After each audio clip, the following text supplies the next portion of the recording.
I'd like to bring the meeting to order, and I'm going to ask Alderman Spencer to do the invocation, followed by the Pledge of Allegiance.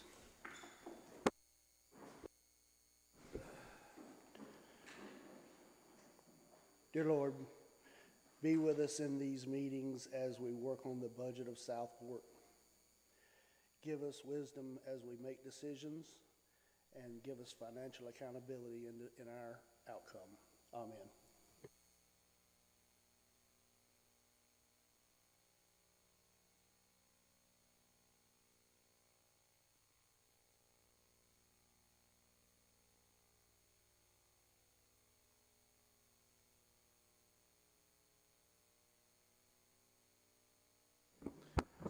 I'll entertain a motion to approve the agenda. So moved. We have a motion and a second. Any questions? All in favor, say aye, please.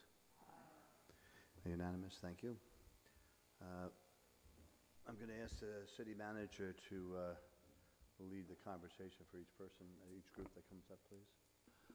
Yeah, Chief Drew, you're up, page 58, and he will be reviewing the fire department and the EMS rescue budget.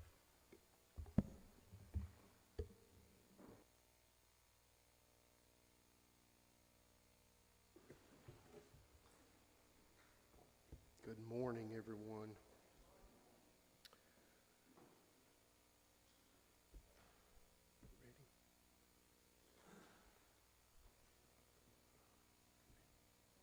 Okay. It's an honor to stand before you today to talk about the 2024-25 budget process, which has been a very challenging experience. The Southport Fire Department is different than any other department within the city. Other departments serve only the corporate city limits with 4,000 residents.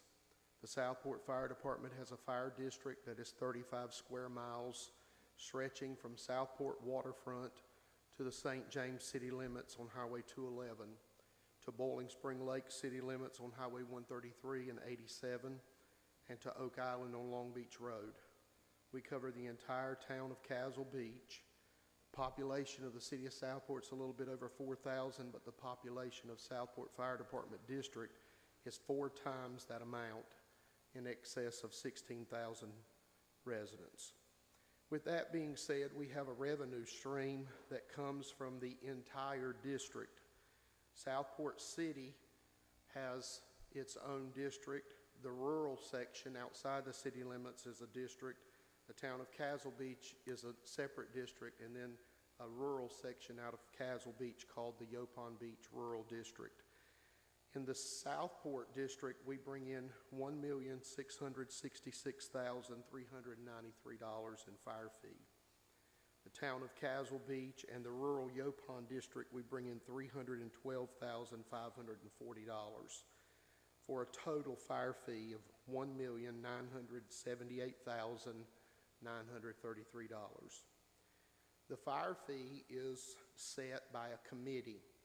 The committee consists of myself, Mayor Alt, Mayor Kassler from Castle Beach, County Commissioner District 3, Pat Sykes, and then the county has a representative and the city has a representative that's on the fire fee setting committee. At the present time, the fire fee is maxed out. It cannot go any higher unless the state legislatures vote to increase the fire fee. We do get an additional amount of money each year from growth within the city that, as I've looked back historically over the last several years, we've gotten about 5% addition, anywhere from 35,000 to sometimes it's been 75,000 in addition to what we're getting now. I did check on, because somebody had asked this year why we didn't get more than $35,000 in addition. You do not get a fire fee on a piece of property until they get a certificate of occupancy. So when the building starts, you don't get a fire fee until the resident gets a certificate of occupancy and they can move in. With the fire fee, we have some other revenues that go with the fire department that help us set our budget: fire inspections, fire recovery fees, and donations. So the total amount of revenues that we have coming in for this year's budget is $2,238,933. Historically, since 1998, the Southport Fire Department budget has been balanced on the collection of the fire fee and other revenues. This year, there is a $160,000 deficit. I've worked diligently to reduce cost in our budget. We've already made sacrifices by cutting, trimming, and eliminating needed items to reduce costs. Additionally, Southport Fire Department works very hard to supplement our budget with several 501c3 organizations that are within the department with fundraising, grants, donations. We do plate sales, raffles, boot drives on a regular basis to help offset those costs. Also, I'd like to bring your attention to a couple of other items that I've had some questions about through the last week, some emails and different things. But one thing that I'd like to bring your attention to is that at the federal government level, there is an OSHA law that North Carolina may be adopting. It is out for comment right now. It's a federal regulation. If this regulation is adopted and instituted, it will change the face of fire departments all across this nation. It's going to add, my estimate, our budget would probably have to increase by 10% more due to these regulations. While I do support the concept of the regulations because it's about safety, I do believe that it's going to hurt small municipalities. It's going to hurt volunteer departments because they're adding so many different stipulations that we don't have. For instance, I'll give you an example. Right now, we're required to provide each firefighter, volunteer or career, with a complete set of turnout gear. If this regulation passes, we will have to double that. Everyone will have to receive 2 complete sets of turnout gear. That's helmet all the way down to boots. Right now, a complete set of gear costs about $5,000. So if you were to implement that, you can understand when you have 17 full-time staff and we have a total of about 68 to 70 volunteers, what kind of cost that would be. Other things that are being said through these OSHA regulations are that any person that's on the scene of a fire, whether they're volunteer or they're paid staff, they will be required to have a certain number of certifications. We've never had that before. It's always been the authority having jurisdiction can say who can be on the fire scene and who can help or not. That would be another regulation. Medical monitoring is another regulation, and we don't know how extensive that medical monitoring is. So right now they're taking a public comment section.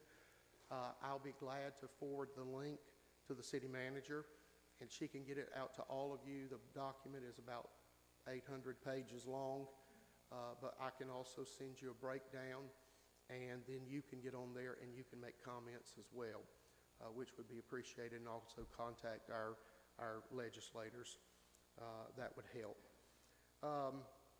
Let's talk about in your handout real quick our current staffing level before we move on. Currently, we have 3 24-hour shifts that we run, an A, B, and C shift. The current shifts, they work 24 hours on, 48 hours off. Employees that are on a 24-hour shift work 2,756 hours a year. Anything over 106 hours is considered overtime. Each 24-hour employee has 14 hours of overtime every other pay period. So when you look at the fire department's budget, there's no way for us to get around that overtime because of the 24-hour shifts. It is a built-in 14-hour every other pay period. They're going to have that forced overtime within their shift. We've looked at different shifts. We've looked at different models of other cities, And every model that you look at is going to have, when you have a 24-hour employee, you're going to have some type of an overtime expense. Additionally, training and mandatory meetings can cause overtime as well. So just to give you an example, at the Southport Fire Headquarters right now, we have a fire captain that's ready to roll in the first out engine, and he has a career firefighter that's with him. So we have 2 full-time staff at headquarters 24 hours a day. At the Caswell Beach Station, we have a career firefighter that is there ready to roll the truck that is backed up by a volunteer firefighter who gets a stipend of $125 for a 12-hour period. That's 24 hours a day. The problem that we're facing is it is becoming increasingly challenging to continue to get a volunteer person to sign up in that 12-hour slot, which there's 2 of them a day. We are having to beg, plead, and borrow to get someone in that slot. And you notice $125 for 12 hours. We're not paying that individual very much. They're just receiving a stipend for being there that day. So our volunteer staff that does sign up for shifts is shrinking rapidly. We do have volunteers that work full-time jobs that cannot commit to working 12 or 24-hour shifts. So that's the reason in this budget I would like to request to hire 3 additional full-time firefighters to eliminate that volunteer sign-up slot. There's $109,500 in the part-time line that would be moved to the full-time salary line to help offset the cost of these additional employees. This would then give us a captain and 3 full-time firefighters on each shift. So we would have a total of 4 full-time people on a 24-hour period. I got a little thing at the bottom of your handout. It says how many firefighters are needed to fight a 2,000 square foot residential structure fire. And that's a question that I wanted to ask today because a lot of people don't realize how many people it takes when you have a building that's on fire. National Fire Protection Association tells you on just a regular 2,000 square foot residential fire, you need 15 firefighters on scene to efficiently operate that scene. So even with us having 4 full-time people, we're still not where we need to be at the national standard. Our minimum staffing level is covered with the 4 full-time people. And of course, we do pull mutual aid from Sunny Point, from Oak Island, and from different other departments. And we rely on our volunteers that still show up during the day to help fight that fire. But that just gives you a little bit of an idea of how many firefighters are really needed in the case of an emergency of a structure fire. We have certain mandates by the federal government, by the state government. We cannot send people inside the fire unless we have enough people outside the fire to be able to rescue them in case they go down. So on the next page of your handout, there is a request for additional fire, and we'll talk about EMS in just a little bit. I wanted to cover fire and then go to EMS and then we'll stop at the end of fire and take questions and go forward. In the pay study that was done this year, we did put a couple of extra steps in the pay study so that when we hire a firefighter coming right out, going into the fire department, he's just basically a backseat firefighter. And he would have an opportunity in the next 2, 3, 4 years to get more certifications to where he could actually bump up to be an engineer, a driver, and it would give him some steps to give an incentive to be able to stay with a small pay increase to be able to keep and retain people.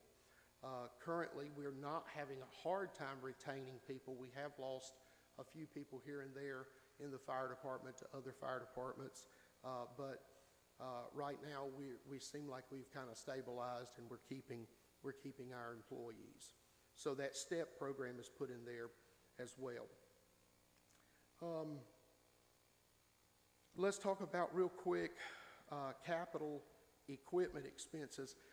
When I look at this budget that's presented before you this year, there's not a lot of fluff in this budget. There's a lot of personnel cost. That's where the majority of our fire fee is going, is for personnel cost. Operating expenses is basic, and there's not really a whole lot of capital expense in there. I've budgeted for 10 complete sets of turnout gear. Much of our gear is expiring. There's a 10-year limit on the gear. In 2024, we're going to have quite a bit of gear that's going to be going out and expired. So we replaced 15 sets of gear last year, and this year we're trying to replace 10 sets. So we should be able to drop it to 5 sets a year for the next several years and be able to reduce that. So there's $50,000 in capital equipment for that. Water supply hose, we've got 5,000 feet of hose that needs to be replaced. We test that hose every year, and we see a need to replace 5,000 feet of supply hose to the tune of about $10,000. We have a couple of fire nozzles that need to be replaced. Their life expectancy is 10 years. Some of the nozzles on the first out fire engines are in need of replacement to the tune of $10,000. The department is phasing out gas-powered ejection fans. If you go to a house, it's full of smoke. They may have burnt something in the kitchen. They may have had something that was a light socket that was smoking. It's filled the house with smoke, not a lot of damage. We go there, we blow the smoke out of the house with an ejection fan. What we found with a gas-powered fan is it's blowing carbon monoxide into the house. It's blowing gases in there. So if we transfer our fans and we go to a battery-powered system, then we don't have the toxins and the things like that going into the house, causing a further hazard. So we've put in to get 2 more battery-powered fans, which we got 2 last year, and that will keep us 1 on each engine to the tune of $10,000. I've budgeted money in this budget to purchase 2 new thermal imaging cameras to replace aging equipment at $25,000 for a total capital equipment expense of $105,000. It was more, but Bonnie did take some stuff out that we felt like that we could get by with. So that has already been cut this year. And then my final question before I take questions about the fire budget, and we'll move into the EMS budget. I want to ask if you know what the minimum response required by the North Carolina Department of Insurance on a commercial structure fire in Southport is. We have to roll 3 1,000-gallon pumpers and a ladder truck. So you see, even with the current full-time staff that we have, they would each roll a 1,000-gallon pumper. So we would get the 2 1,000-gallon pumpers. We still have a need to roll another 1,000-gallon pumper and a ladder company to the fire. So that's backed up by volunteers, administration staff, and other people that are there at the fire station. So it's more to running a station than just somebody running up and down the road with red lights and sirens. There's a lot of laws that are mandated that we have to follow to keep our insurance rating and to be able to run a safe system for the citizens of Southport. So I'll entertain questions at this point on anything in the fire budget. And I think, okay, yes, ma'am. Can I ask one quick question about what you were just saying? Three 1,000-gallon pumpers plus 1 ladder truck? Yes, So ma'am. 4 trucks. Is that to structure fires or any call out? That is just to commercial Oh, okay. structures. If it's a residential fire, it's reduced by 1,000-gallon pumper. We're required to have 2 pumpers and a ladder on a residential fire. So Chief, if they pull the fire alarm at the River Hotel, you've got to have 3, that's commercial, right? That is a commercial call, and until we can get somebody on scene to verify that there's no smoke, If I can get there pretty quick, Todd can get there, Ralph, and verify that there's no smoke, it's just an alarm that's pulled, we can downgrade that response. But until we can, then yes, we have to roll that up as it is an actual fire. Chief, did you talk about the steps? Yes, ma'am, I did mention it. So the ejection fans that you currently have 2 battery-powered and 2 gas-powered, is that, as I understand it? Yes, ma'am. Those are used in both commercial and residential? That's correct. So at this time, with the requirement, even on a residential, of, what's it, 2 pumpers and a ladder truck for residential? Yes. So the 2 electric fans are on scene at every one of the calls that you're already going to, is that correct? No, that's not correct. Okay, then can you explain that to me? Because if we've got 3 pumpers and we've got 2 of the electric there on the pumpers already, I just don't understand where they So go. we have a pumper at the downtown substation, we have a pumper at headquarters, we have a pumper at Long Beach Road, and we have a pumper at Caswell Beach. And I'll look to Ralph to figure out where the 2 battery-powered fans are right now. Okay, so we have them at Caswell Beach and headquarters. If the pumper from down here rolls first out for somebody is down here and they roll it, then it would be a gas-powered fan that would be on scene. And how often are these fans used? Quite a bit. I think I missed a beat here. We already have 2 battery-powered. Yes, No, that's okay. So I just was trying to understand so up to, what, last year, it was only the gas-powered that we had? I'm pretty sure we purchased electric last year is the first time we've had electric fans. And have we had any issues with the gas fans that were reported prior to the purchase of the 2 electric? Well, we've had issues with carbon monoxide blowing in people's houses and toxins. And did it set off carbon monoxide alarms? How did we know that was an issue? Because we carry gas meters with us when we go inside of a house. Okay.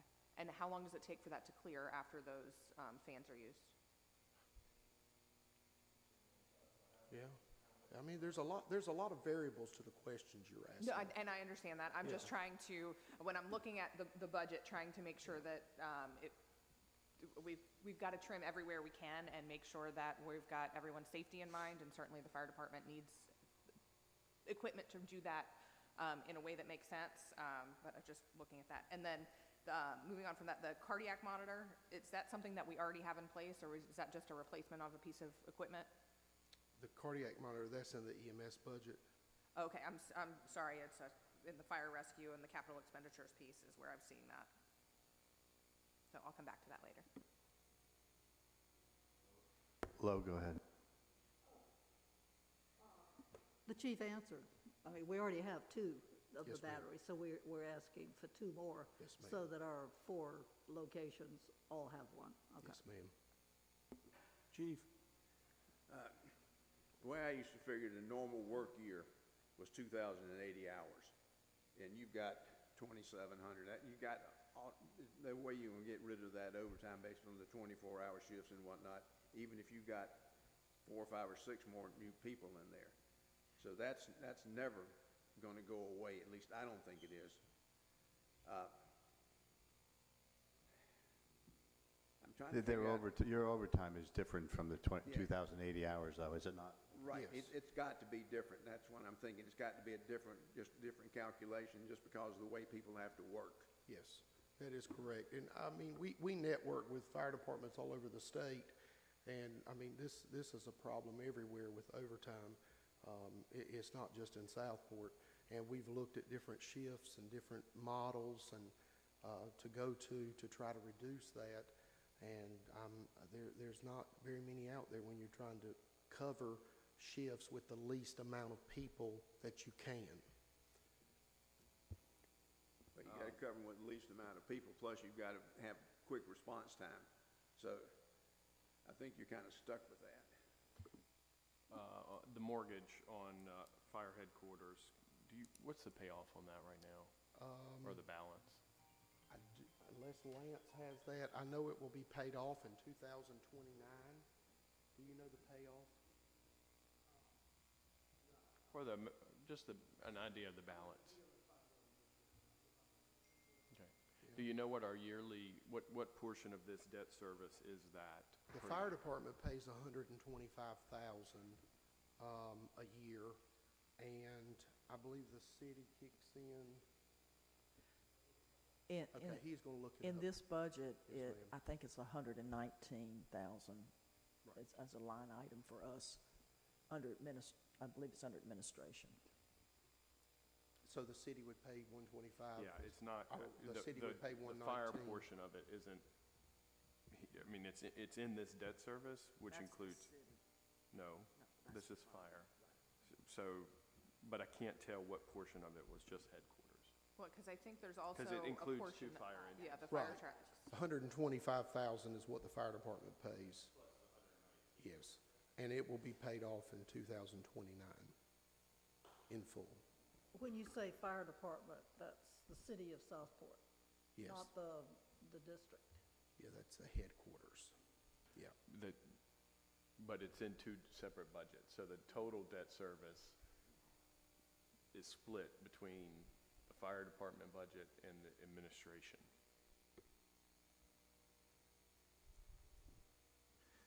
Any other questions? The thermal imaging cameras, if you said we're replacing aging equipment, 2 of them. Do we have 4? Are they on each truck, or how do those move right now?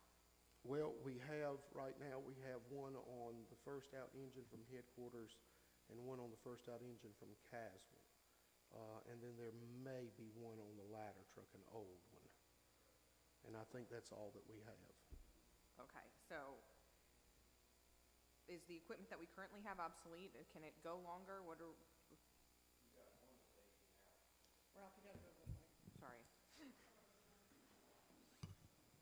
We do have one on the engine that's aging out this year. What does aging out mean? The recommended amount of time that they use them in service. It means if you send a fireman in a building with that and they get hurt, we're liable. That's what it means. Okay, thank you. That's Could we, Ms. Bonnie, maybe think about seeing if we can get more money out of the water sewer fund to go ahead and pay off the, No, they're done. They are not going to be giving us any more money. I think I sent you the explanation from Yeah. Aaron, but we are in fact, I'm going to be sharing with you the draft. We're at that stage. No more. Okay.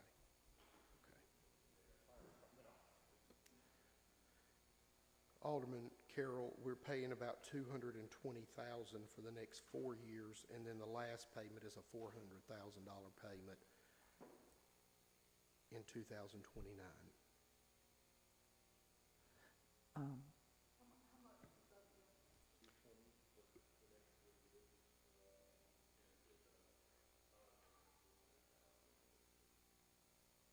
so we need to start budgeting towards that final payment. Chief Drew, sorry, I have just a few questions. Do the fire inspectors, the fire marshal positions, do they work throughout the whole district, or are they to Southport and the ETJ? Southport and the ETJ is the only jurisdiction that we have that they can inspect, because they're kind of trapped by our zoning regulations with the city. Right. So I guess my question would be, that is charges, those are expenses that are unique to Southport. So when we look at what our Southport taxpayers might be paying for, I think since that is a service that's solely for us, the question of whether or not you need to have it is your question, but it is unique to our community. Yes, that is correct. Any other questions? Chief, The Caswell Beach fire fee is about $312,000. Yes. How much does it cost to run the station? I done Taxes, tags, fire trucks, hoses, everything. Personnel-wise, I've done some preliminary things, and you're looking at like $100,000 personnel-wise.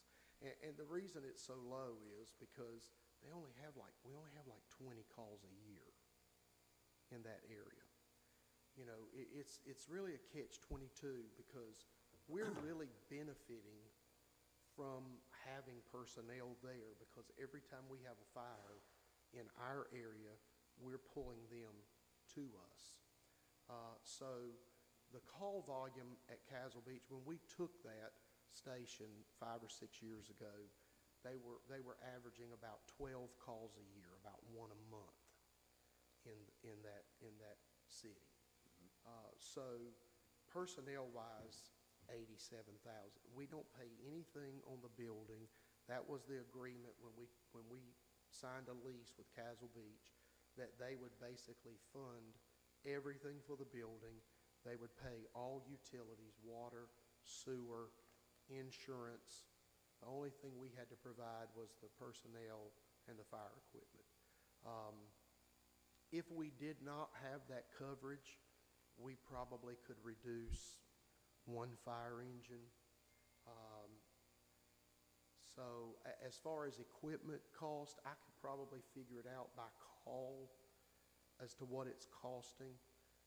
But I really stand before you and say we're gaining from having that. It's not costing more than what we're getting from them.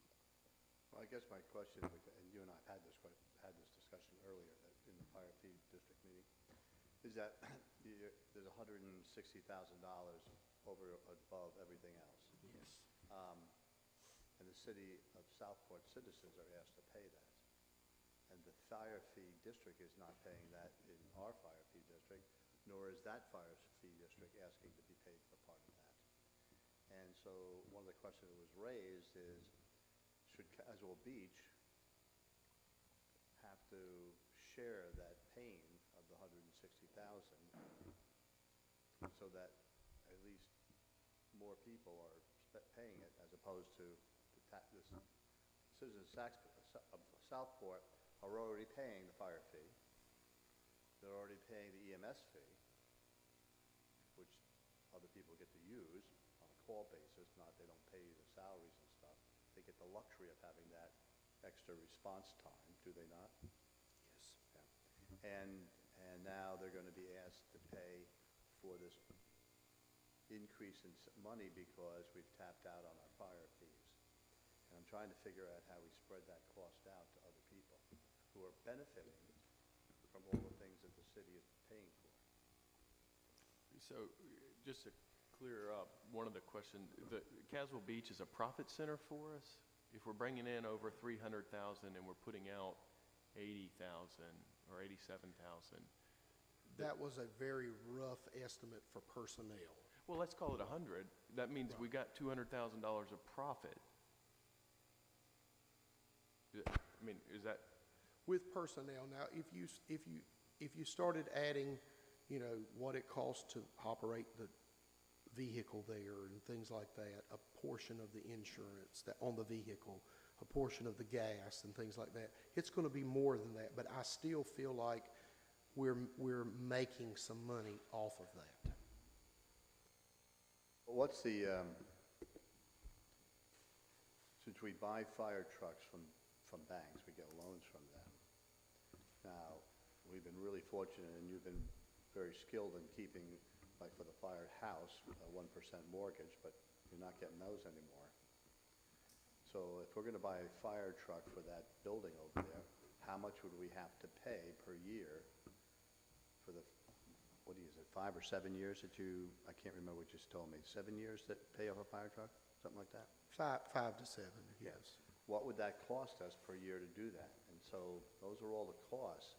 When we, and this is just my personal, probably because of my limited math skills, because we lump all these things together, in one budget, as opposed to having a fire department budget that's based on fire district fees. And we show this all in this budget, and then we have that budget over there. It's harder for me to break out. I'm not, I have to defer to you on how many feet of hose you have to buy. It'd be silly for me to tell you, could you cut that down to 3,000 feet, okay? Because I don't know. But the bigger issues of the fire district, fire trucks, those types of things, who's sharing the cost? It originally was supposed to be if everybody in the fire district would share the cost, and as we go forward, it's only going to get bigger. That $160,000 next year will be more.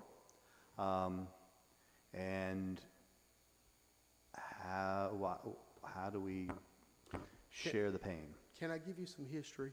Uh-huh. Prior to 1998-99, the city of Southport paid for everything to do with the fire service.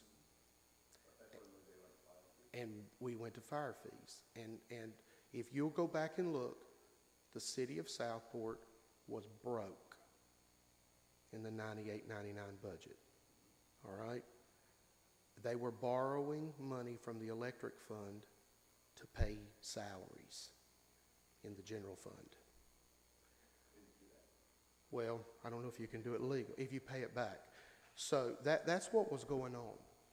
And the two things that rescued the city financially was we went to a fire fee and Walmart came to Southport.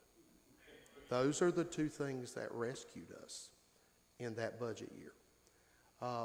So at one time, the city was coughing up the entire bill for the fire department.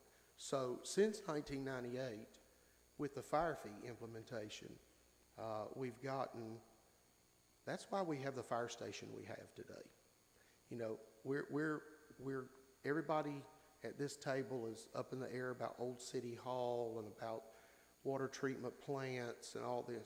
We would not have the fire station we have today if it wasn't for the fire fee. That is what brought us to where we're at today. We took a lot of heat about that building, but that building was built to last for 75 years. Now, when we go to Caswell Beach, there's a lot more involved in just looking at this year's budget. All right, so when we took over, they handed me a $1 million check of reserve money that they had in the bank. You know, that went right into our budget that year. They also gave us every piece of equipment that they had, from fire trucks to hoses to air packs to turnout gear.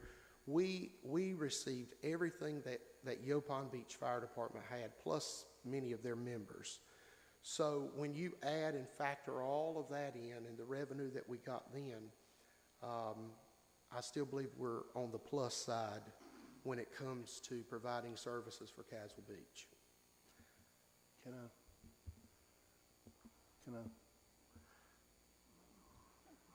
I'm preaching at the podium today, Charles. I'm proud of you. You were able to grow with the fire fee. We were not. You're the only thing that's been successful around here. That fire station, when the storms come, we're all going to fight to see who can get up in there, because it's the only safe place in town. So we have to, you're right, and when we got to keep a stiff upper lip and make some more safe places in town. So what I want to ask you is, you pay on a fire truck for 5 years. What's the life of the fire truck? Do we ever get ahead? 20 years. So you pay for 5 and you get 20. I feel like Renee's car payment. Okay. So do we ever stop buying them? What is it, every 2 or 3 years you need to recycle to keep it all in place, to keep it all working? Well, the way we have our capital improvement plan set up, that's why we don't like to finance fire trucks over 5 years, is because once that truck is paid for, it's time to purchase another truck. The 2 trucks that we're paying on right now, they should be paid for, or the year after when we start paying for the truck we just purchased this past week. So we do that so that there's money in there for the capital expense. So we're not getting caught with scrambling around on how we're going to pay for it. If we stop, we get in trouble, right? If we stop doing this, it'll catch up to us. It will catch up to us very quickly, very quickly. Lessons from the past, I think. Yes. Thank you. And you know, another thing that I'd like to say too is, you know, for years the fire department was able to run without full-time employees because we had 9 city employees that were firefighters, and that's how we lasted up to 2015 without a full-time fire department. Because when the bell went off, every one of those employees were allowed to leave their jobs and go to the fire. Because we had a mayor that was a fire chief, and he had a resolution on file giving all of those employees opportunity to leave their jobs from the city. So we were able to get by in Southport without full-time staff for years because of that investment. Did that but resolution go away? Ma'am? Did the resolution go away? No, the resolution's still on file, but the people retired. They got old and they've died, and we don't have, there's just not the interest in joining a fire department like there was when me and Todd got on the fire department 33 years ago. It's not there.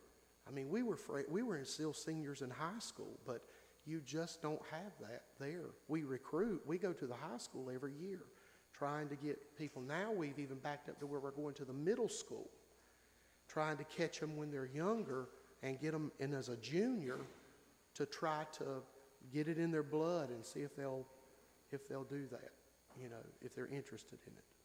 So we have the 160 that we know we have. If we were to hire these other people, our debit would be $550,000 approximately. That the city would be paying. So we have $160,000, excuse me, $160,000 in the manager's budget. The new positions are not in the budget. Yeah, that's what I'm saying. Oh, all But if right. you're going to add the new positions, that would kick the deficit to about $550,000 that the city of Southport would be paying. Which is don't think- recurring, right? I don't think that It's 300 and your fee, Figure your fee is $389,000 after you that- take the pluses and minuses. that's for 3 fire and 3 EMS people. Right. Yeah, that's for 6 new people. I'm sorry, 6 new people. Yeah. I apologize. And then 160 on top of that. Right. And then we had the issue that we talked about earlier about when we hired the paramedics, we thought that they would be cost neutral or thereabouts. But I've not seen anything that says that they're cost neutral or thereabouts. So how did that work out in real life? Well, there's a couple of things. When we started the paramedic program, the first thing, you just can't say, okay, you're a paramedic, boom, get in the truck and run as a paramedic. It took us up to November to get the 3 paramedics hired and trained. Okay. Then we were still working with the county because we had to get permission from the county to run as a paramedic service, which we got that. Then we had to go through the state protocols. We got that. And then we're still, just last week, we just got our DEA license that we can purchase the drugs that paramedics can carry. There has been so much bureaucracy and red tape that we have had to get through to get to where we are just last week. So we're just up last week running as fully well, we still don't have the sign-off on the light, or we don't have the drugs yet. We have everything ready to get the drugs, the license, the lock boxes, everything. So I've got Captain McDaniels working on a spreadsheet for you to show what our increase has been on transports, because we still have been able to transport folks on a paramedic level that's needed to be transported, and charge them more, but not the full amount if they needed some of the drugs that we didn't have. So that's where we're at. In other words, the short answer to your question, there's not enough data Okay, to evaluate that as of yet. understood. The budget, and you and I have had this conversation before as well in this other meeting that we had. The budget has, I want to say $86,000 for overtime for 24-hour employees. If you were to get these 6 employees, minimum staffing would go up 6, would it not? No, It would not, minimum staffing would be 4 full-time. as opposed to 3 full-time that we have Right. now? Okay.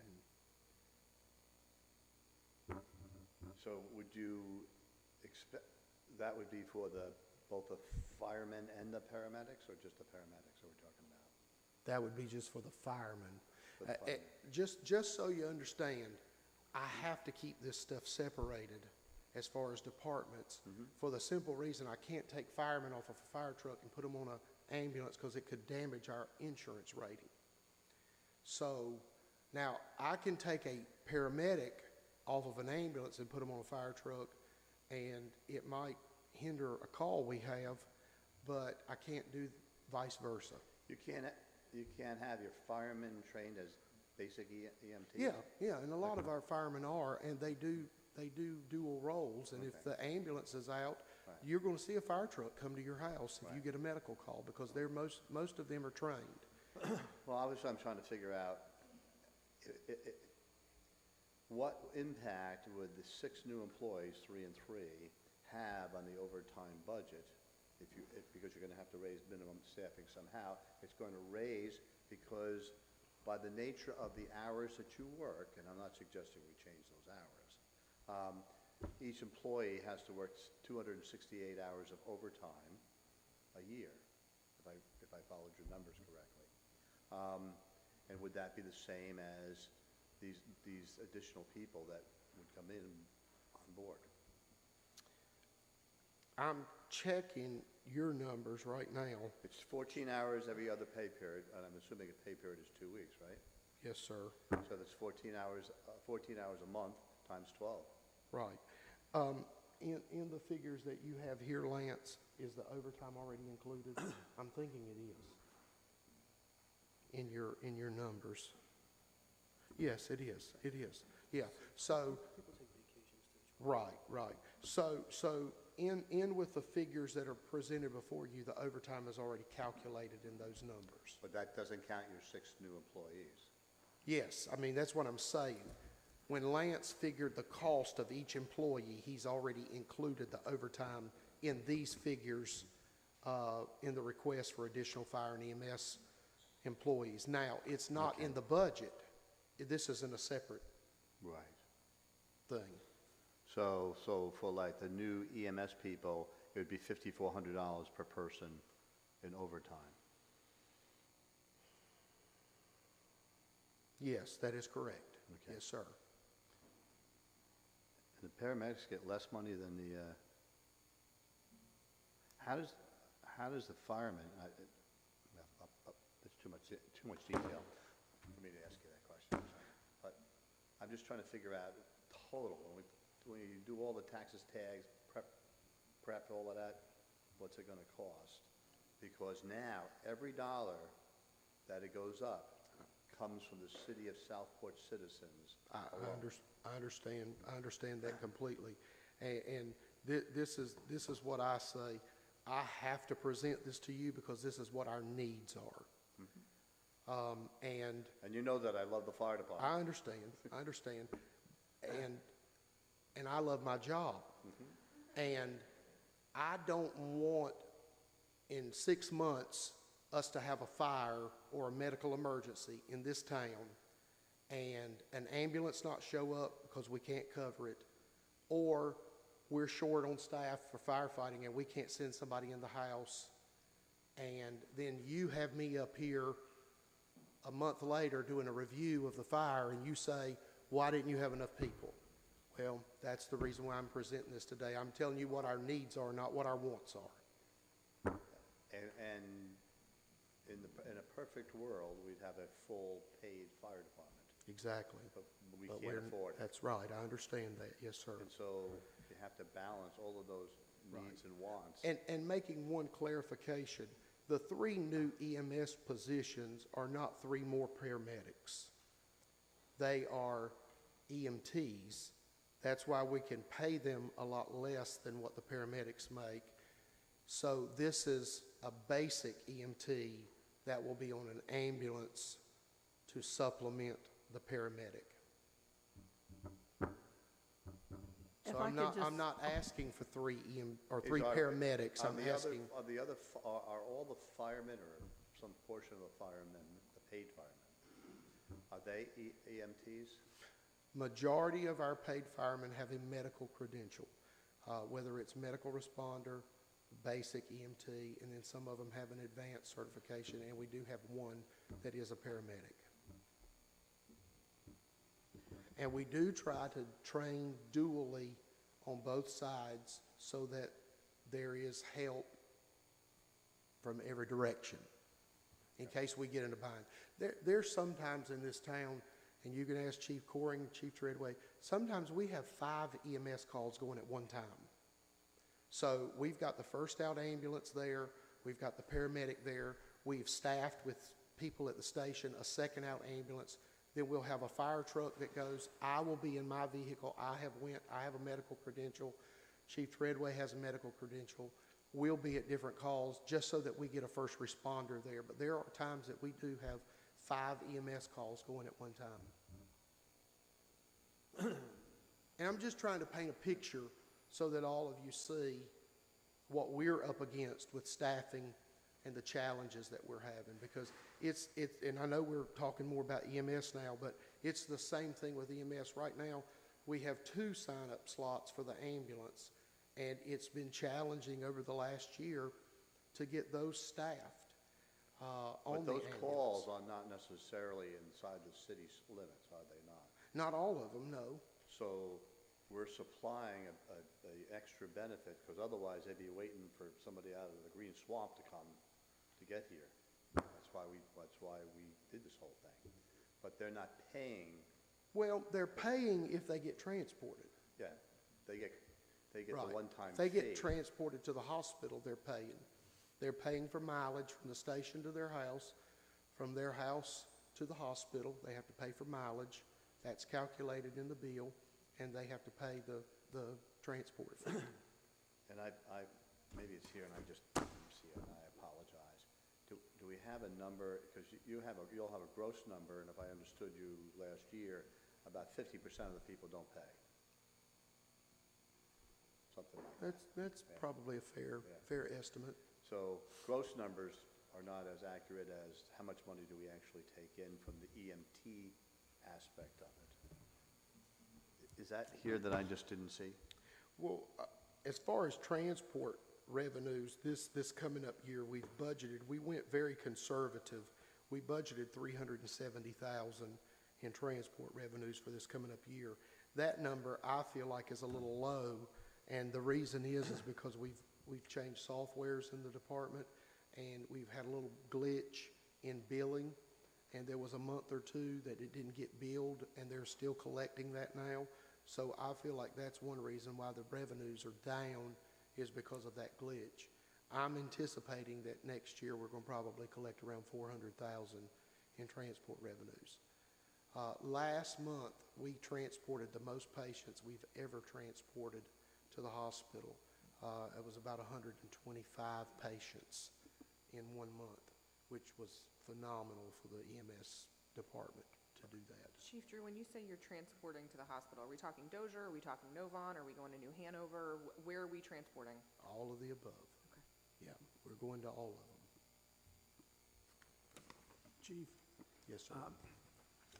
I had the misfortune in 2016 of being transported. You said about 50% of the people are paying 50 are not. When I was being transported, boys asked me, "You got a credit card?" So I handed him a credit card, could barely breathe, but I had to hand him a credit card. So, out of those 50% and get away with not paying. Well, because we don't do that, of course. We're billing insurance, and then if their insurance is, they don't have insurance, then it's billed personally, and it's an after the fact. Maybe we need to check into that. And in That the was probably city, the county. do you waive, are there services that are waived for city residents, like if you in the city limits, everyone's charged, always? On the transport fees, Yes, yes. sir. Okay. Yes. If you get in a wreck, we do not charge you a wreck fee if you live in the city limits of Southport. Charles, you come to my mother's house several times, and I really needed you, and y'all were there. It's hard to fight it. When I'm looking at the full picture of what we as citizens of Southport pay versus the fire fee, and Chief Drew, you know, I was on the fire fee committee for a while.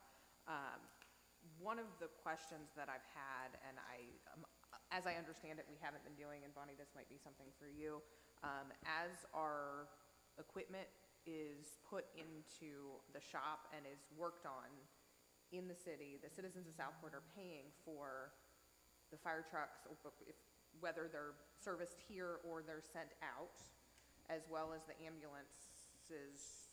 If our shop has the capability of fixing it, it's fixed within our shop. The ambulances, yes, but the fire truck is still part of the fire fees if there's a charge. But most of it, I would think, with the fire trucks are going out, not necessarily staying here. Well, I mean, the city garage does our oil changes, our filter changes, and, you know, they may put an alternator on. But you got to remember, these are city vehicles. You know, these vehicles belong to the city of Southport. They don't belong to the fire district.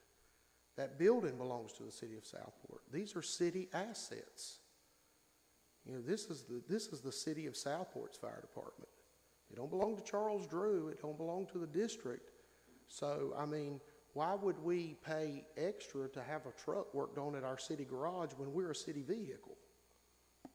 I'm not saying that it should be paid extra for that. I'm just saying keep track of it, and perhaps Oh, we it can is kept track reallocate of. that Yeah. from the citizens of Southport paying for it in the garage to the fire fee paying for it. I mean, all of that's kept track of. I mean, we've bought equipment for the city garage that I didn't feel like it was necessary that we should do, but it was taken out of our fire fee money. We've bought a tire balancer. We bought a welder. We've purchased all kind of equipment over there at the city garage that was taken out of the fire fee that I protested, but the city manager at that time said, I'm going to do it, and I didn't like it. We tried to have one of the garage employees be a firefighter so they would be accessible. Yes, we did that for a while. And let's keep digging, Charles. Yes. Just keep looking, keep trying to find something, because we need an edge here. Yeah, and I understand that. And I'm going to tell you, in the month of May, there's going to be a presentation from the fire administrator at the county level on a new funding mechanism for fire service in Brunswick County. And I'm not speaking for anybody, and I'm against this. I don't like it, but it looks to me like it's going to go to a fire tax. That's what's coming down the road. Our neighboring community, Oak Island, they are very much probably going to a fire tax next year. I've already been told that by some of their officials, that they're going to put a tax on their town and change it from the fire fee. So funding is going to change. I mean, I've got it on my calendar to go to the county commissioners' meetings in the month of May so I can sit in and listen to hear what's going to happen. I understand people think the fire fee is very expensive and that fire fee is not fair or not equitable. I have a 3,000 square foot house. I live on Park Avenue. I pay $600 a year fire fee. That equates to $1.64 a day that I pay for fire service. That's the price of a candy bar. And I think that's a pretty good deal. But a fire tax would take the 160 an ever-growing number, and spread it out over the entire group of people, would it not? As opposed to just the citizens of Southport. I don't know how that's going to work. I mean, that's my fear. I don't know whether it's going to be that the municipality is going to have to set up their own taxing district, and then outside would be collected by the county. I don't know how it's going to work, so I'm interested in hearing about the funding. I asked the chief at Oak Island what their plans were. They're talking about a 7.75% tax in Oak Island for fire. Ad valorem taxes. 7.75%. Because right now they're collecting about $2 million and some dollars in fire fees, and then their town is supplementing them by about $2 million right now. Leland gets about $4 million in fire fee, and their town is supplementing them $8 million on top of that. Now, Oak Island has I know they're twice as much population, but they have a lot more paid people than we do they not? They do. And that would be probably 2 million. Yeah, they have, I believe they have 32 paid, and I think they're putting in for 8 more.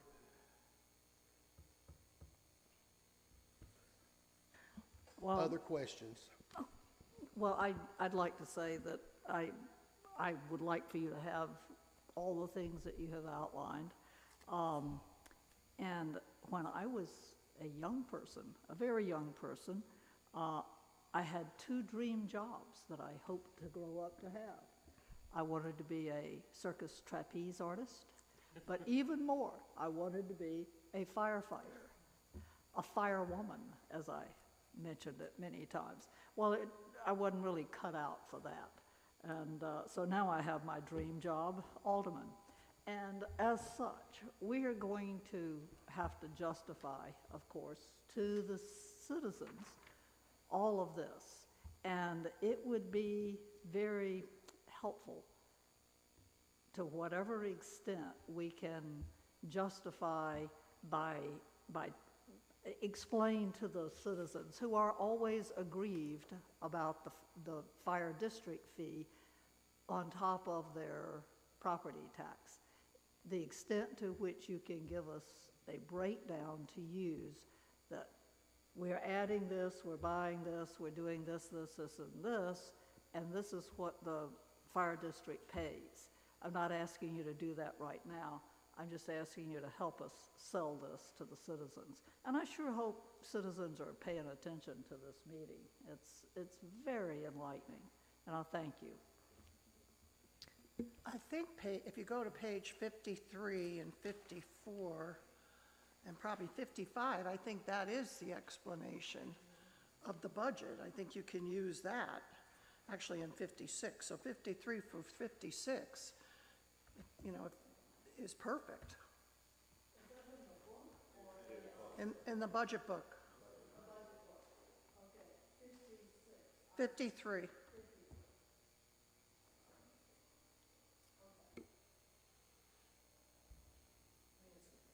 Got everything you just mentioned. Is there a way we could get this published separately? Disseminated perhaps in our email blast, something that would get it out to the citizens? I can send an email to the city manager, like a breakdown with bullet points that simplify it, and then she could forward it to you if she approves. The chief and Cheyenne and I will work on something, but I think that's exactly what you want, is that summary. Karen, go Can ahead. we get that out as an email blast? I'll work with Bonnie and the chief on making sure that we get it out in the best way possible.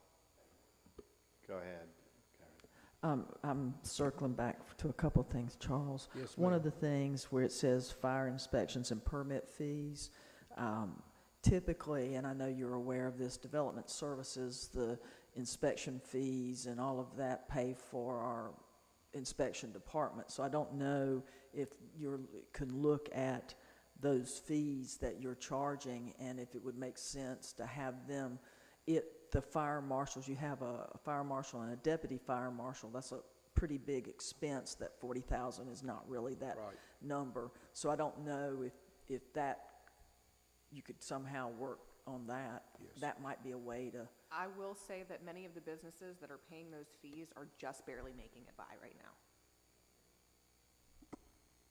Just what? They're just barely making it by to pay their own bills at the moment, so adding additional onto them is not necessarily the best way forward. Chief, let me regress back a little bit to Caswell Beach. Yes, sir.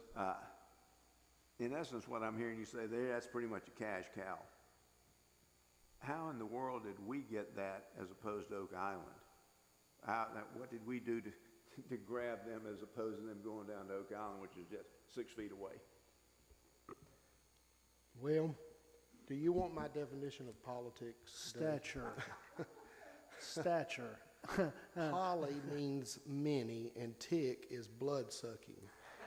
So, many blood-sucking creatures were involved in that. No, seriously, laying all jokes aside, Mayor Dove and Mayor Ayers had a very close relationship, and they started talking about it before it got to the county level, and this is what I was told. Please don't quote me on this, Bob, and the pilot and get me in trouble, but I was told that Oak Island wanted their fire fees and money on top of it. And I was also told that they were not going to put somebody at the station at Caswell Beach because their station was close and they didn't want that. So that's how we ended up with it. Well done. And on the history lesson part, tell me if I'm wrong on this. So you get about 900 to $1 million in cash, and you had to use that to pay for the EMT because the city would only give you $35,000 for a $230,000 bill each year.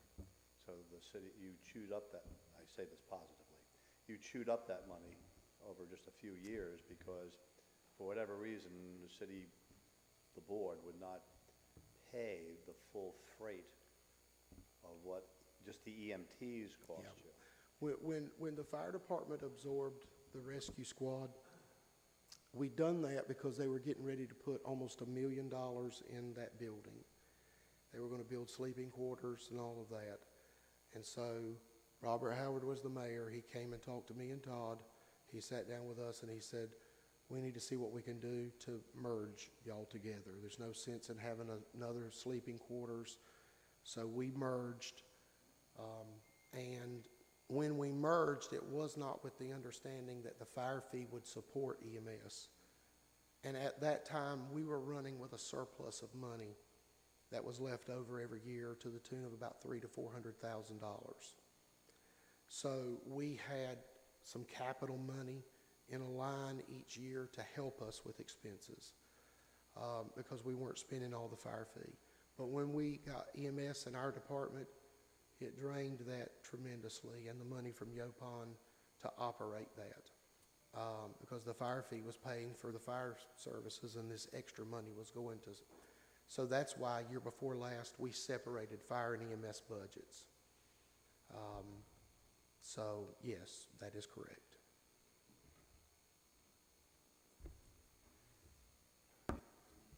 I'm sorry, anything else for the fire chief? Thank you, kind sir. Thank you. As you walk away, your institutional knowledge is invaluable. And that's why we want to keep our employees intact. Because we come and go, but y'all have kept us alive. Appreciate you.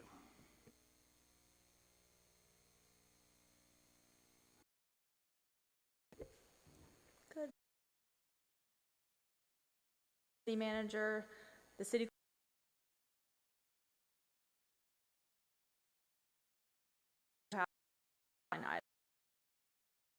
this year $1,000, and it'll be used to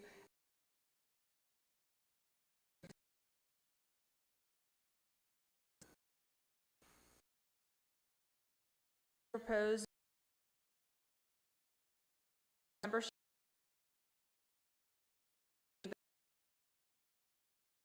government, city and county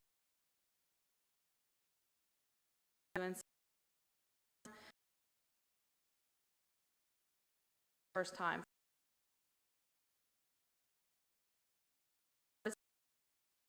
Our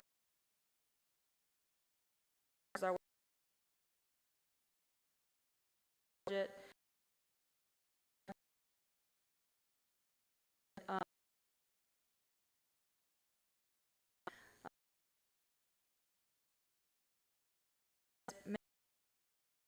Then study.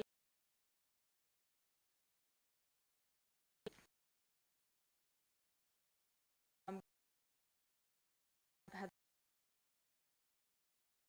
that 5,000.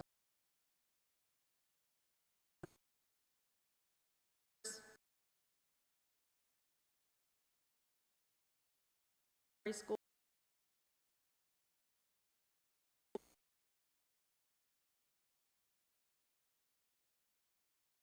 Continuation.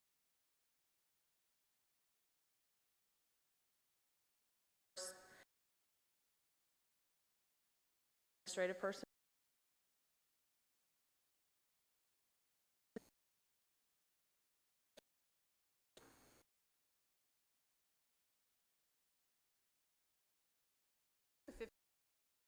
The website.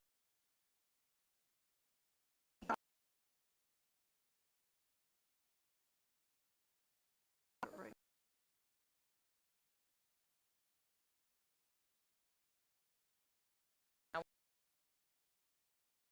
Folks back home. Dollars the get summer 25 count.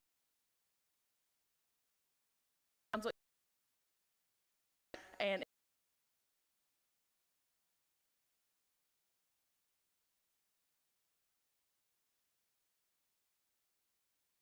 later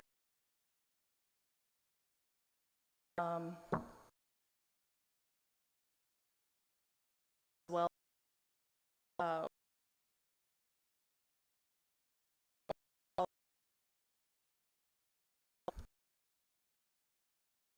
Citizen.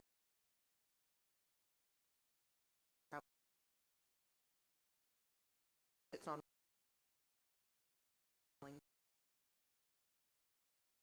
it's that because that agree and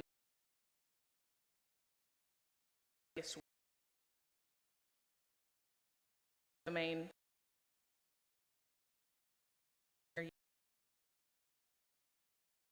we're looking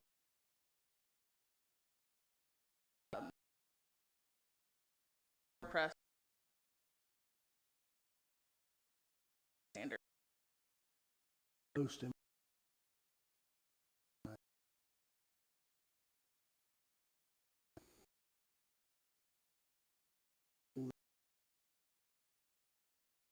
Yes. all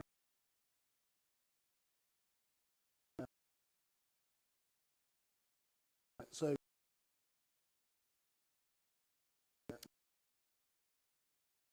There were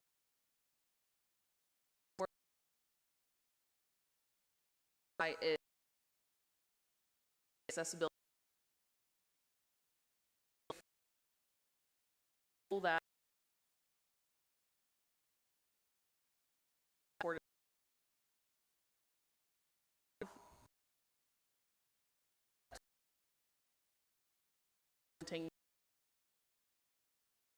accessible.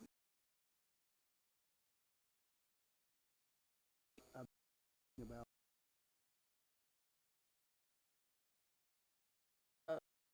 Services tool with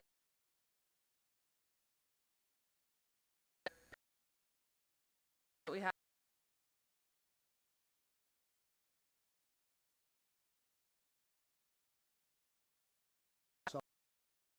is it down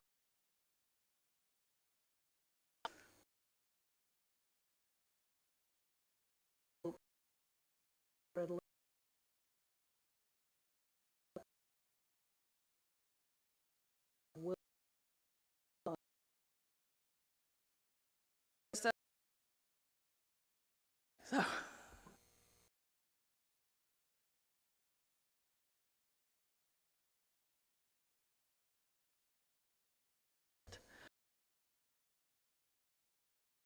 AV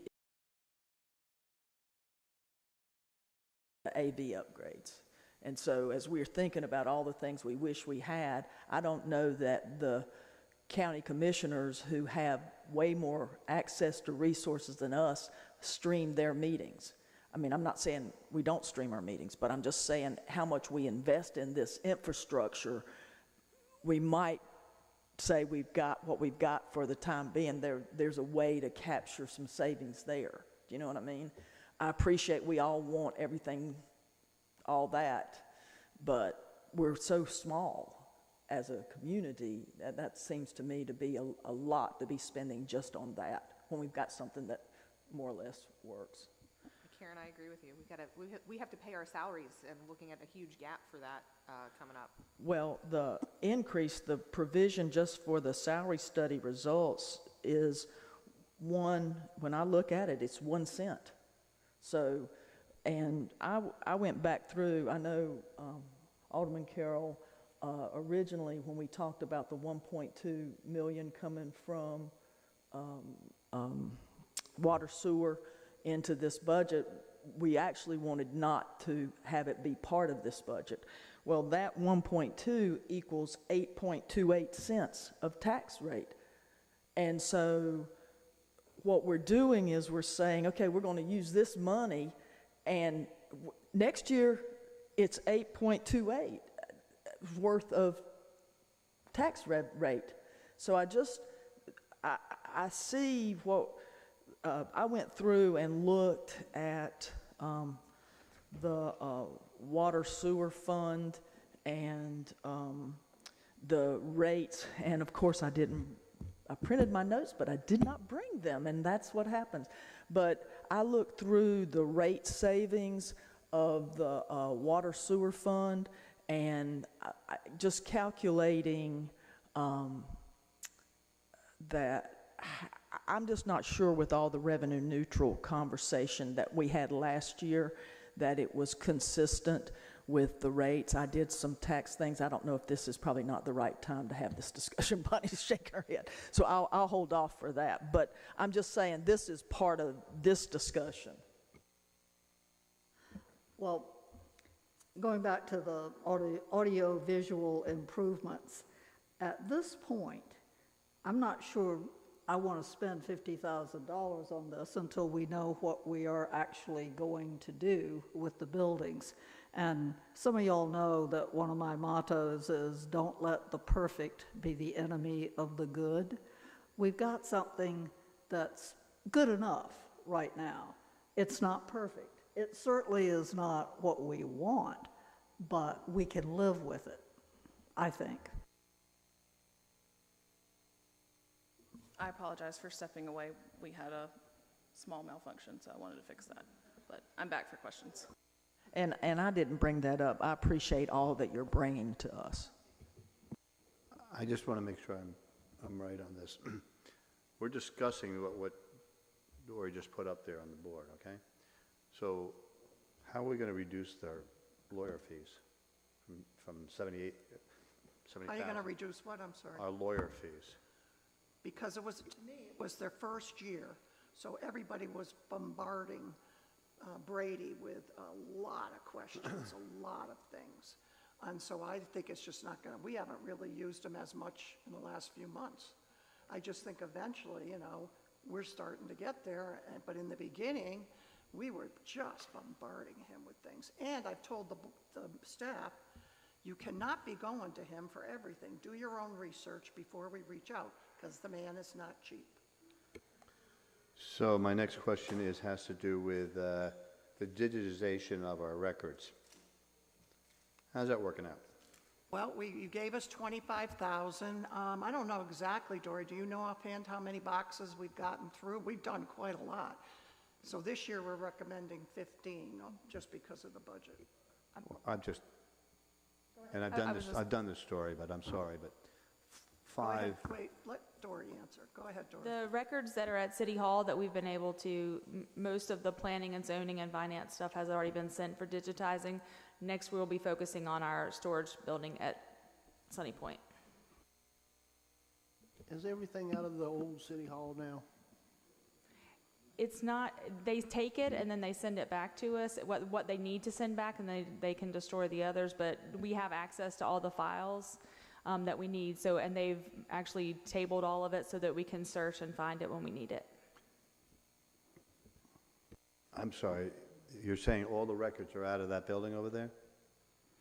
All of the planning and zoning files that were in City Hall in one of the little bullpen areas have been organized and sent off, yes. The current city hall? Yes, Because that's where I remember seeing them, not the records that may still be in the other building. that's right. Okay. And there was 25 boxes, is that correct? Oh, no, there's a lot more than that. Hundreds and hundreds, I believe. Okay. And that's Does what- attorney, oh, I'm sorry. Attorney fees, does that just mean Attorney Brady? Yes. The city attorney? Yep. What about Tom Terrell? Well, we haven't used them for, I think we spent about 10,000, and we haven't used them. That may be something for the future, but that isn't the only thing that's in the attorney's fees, so the 68 that Dory mentioned is for Brady.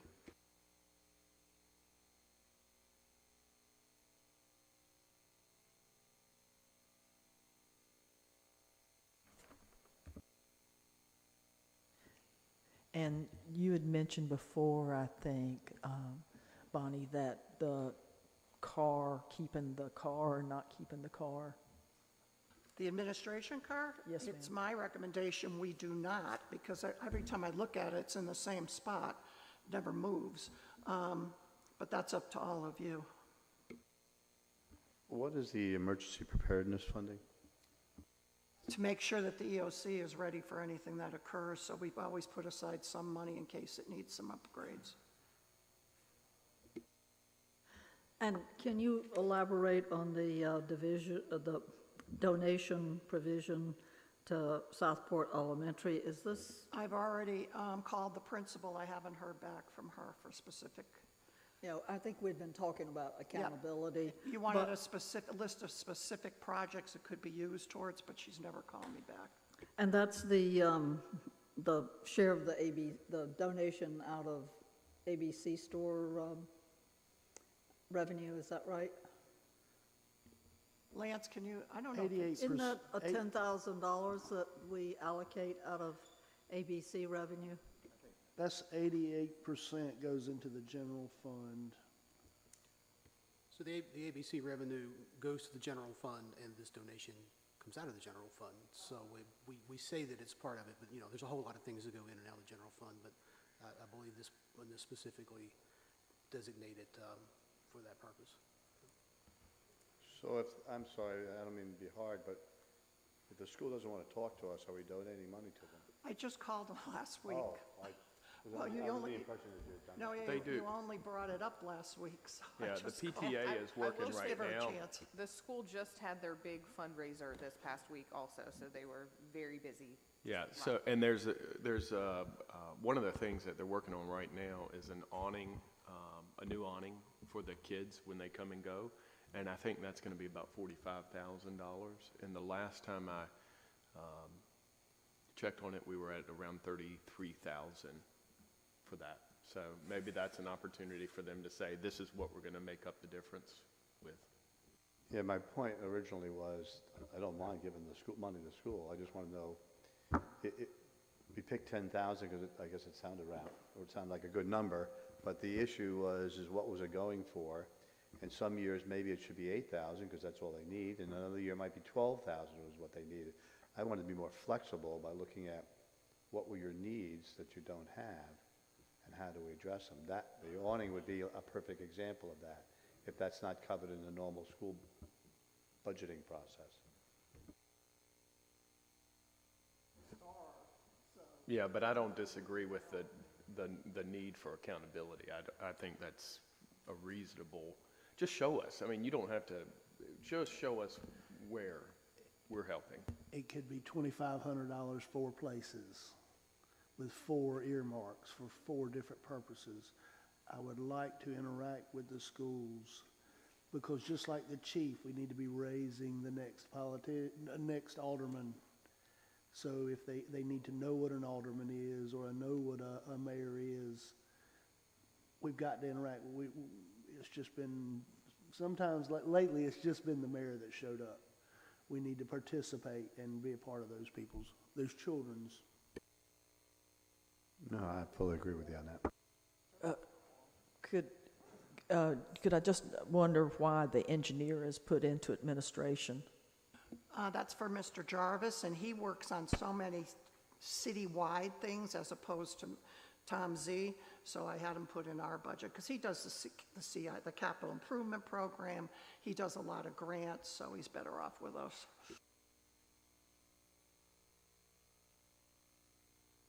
Last thing about the 10,000, it's been tradition, and it was really for pencils, pens, crayons, but they don't use those anymore most of the time. So we've got to sort of think a little bit out of the box, or I would like to.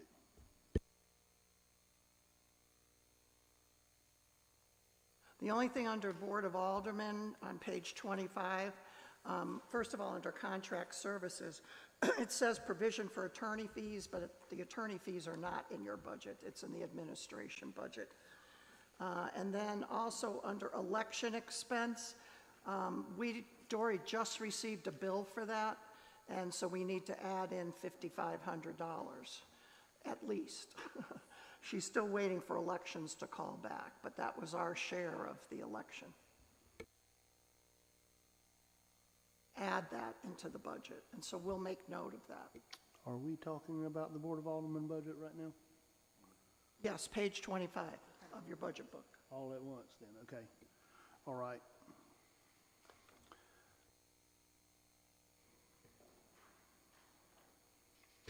And then Cheyenne, I don't know, do you have anything more, or you don't need to come back up? I think that was everything. I was here Okay. for like questions.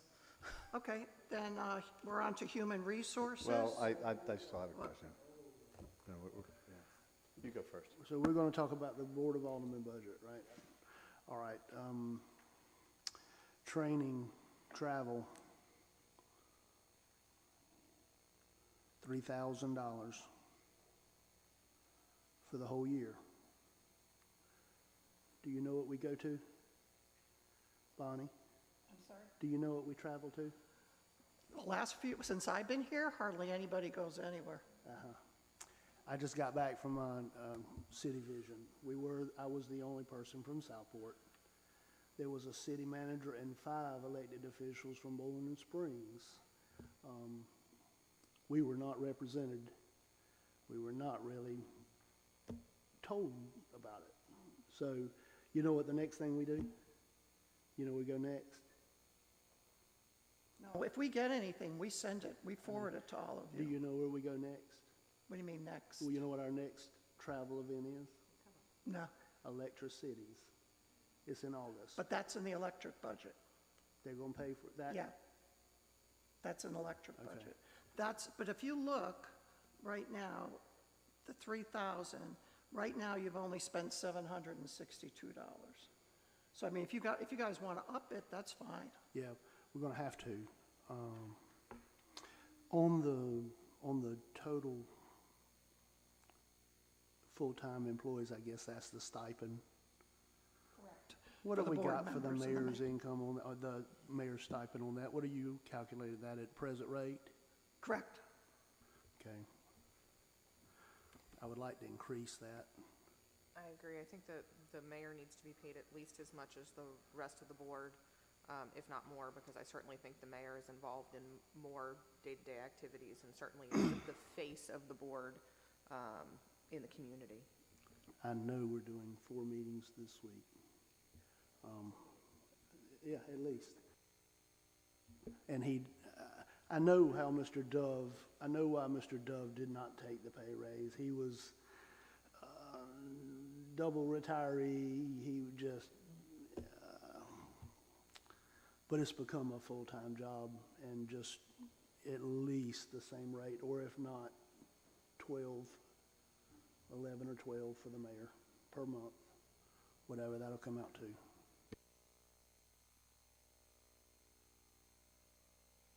You make a motion on that? Because I don't want to go through what we went through last year, which is we kept swapping out pages, and I know all of you, we were confused, let alone all of you. If you wanted to kind of just say what you're thinking, or if you're thinking for travel, we will start one ongoing list, but we cannot go through what we did last year.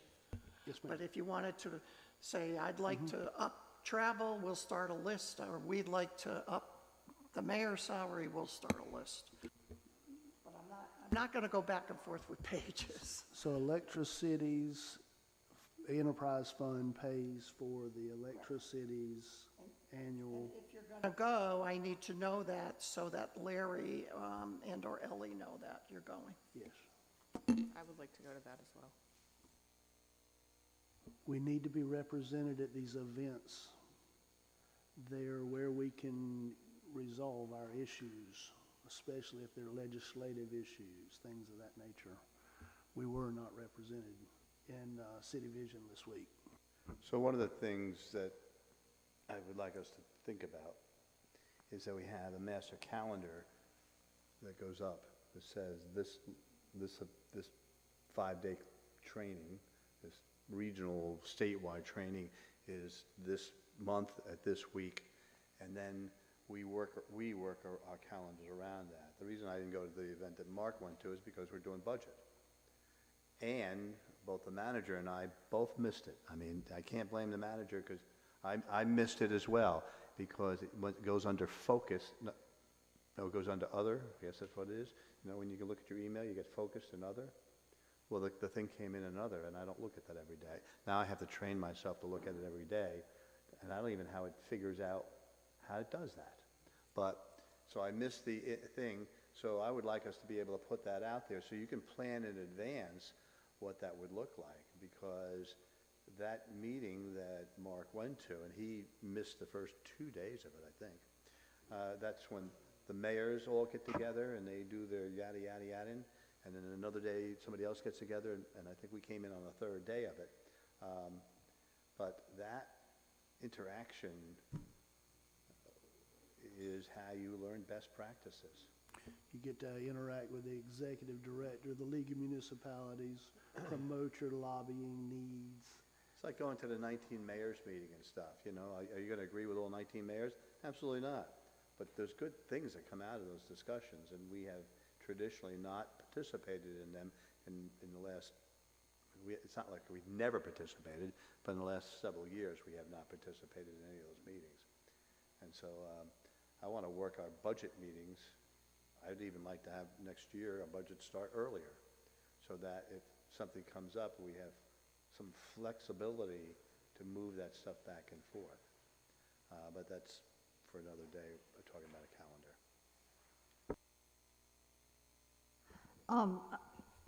I'm just getting caught up here on my pages. The election expenses that the county has now alerted us to, what are they? $5,500. We just got the bill. It included ballot printing, supplies, advertising, one-stop voting, equipment preparation, polling place rent, contracted services, and other rentals. And that's for municipal elections, correct? Yes, sir.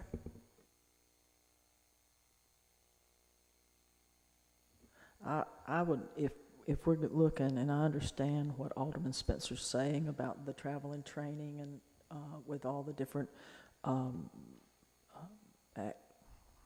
things that need to be attended. What I would like, because in those travel and trainings, it's food, travel, mileage, hotel, it's all the things that would be out-of-pocket expenses. I'd like to see a reduction in our alderman stipend to help augment that for the things that do need money for us to attend. I would have this common thought is that, and I had this with some of our state legislators recently, who can afford to be a state legislator and go to Raleigh all the time for $13,900 a year with a 29 cent per gallon, 29 cent per mile stipend for your gas? So you have to have means to do that. You have to have the means to be an alderman here. And the average person, a North Carolina person working on North Carolina wages, putting in all the hours and moving their calendar around for $1,000 a month, and to reduce that down, I just don't see that. If you're retired and you've already made your money and you have that ability, so is that the only person that can run for office? And I think we need to look at how do we get the person who's actually going to be impacted by this the most, the common worker person, the business guy, whatever it is. When they leave their work, they don't get paid for it. When we leave our work, which is retirement, we get paid for it no matter what. So I don't think the $1,000 is so much money that we should be reducing that. If somebody wants to turn their money back in because they're wealthy enough to do that, I would vote for the process to do that. We voted to counsel people on cutting trees of $6,000.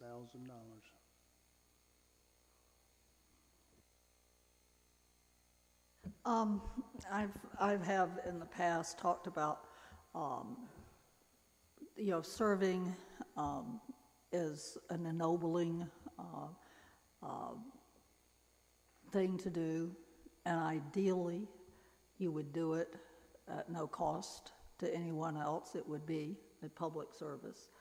But, we've had 10 meetings this month alone, and things are going to change, but we're going to have a lot of meetings.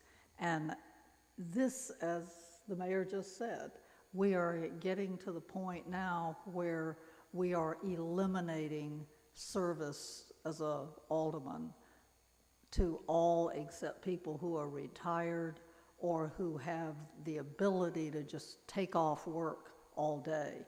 I mean, this is an all-day meeting. We're coming back at 1 o'clock. And past history says we'll probably be here for another 3 hours after that. It's simply unfair to the citizens who might want to serve to eliminate this as a possibility simply because they can't afford to.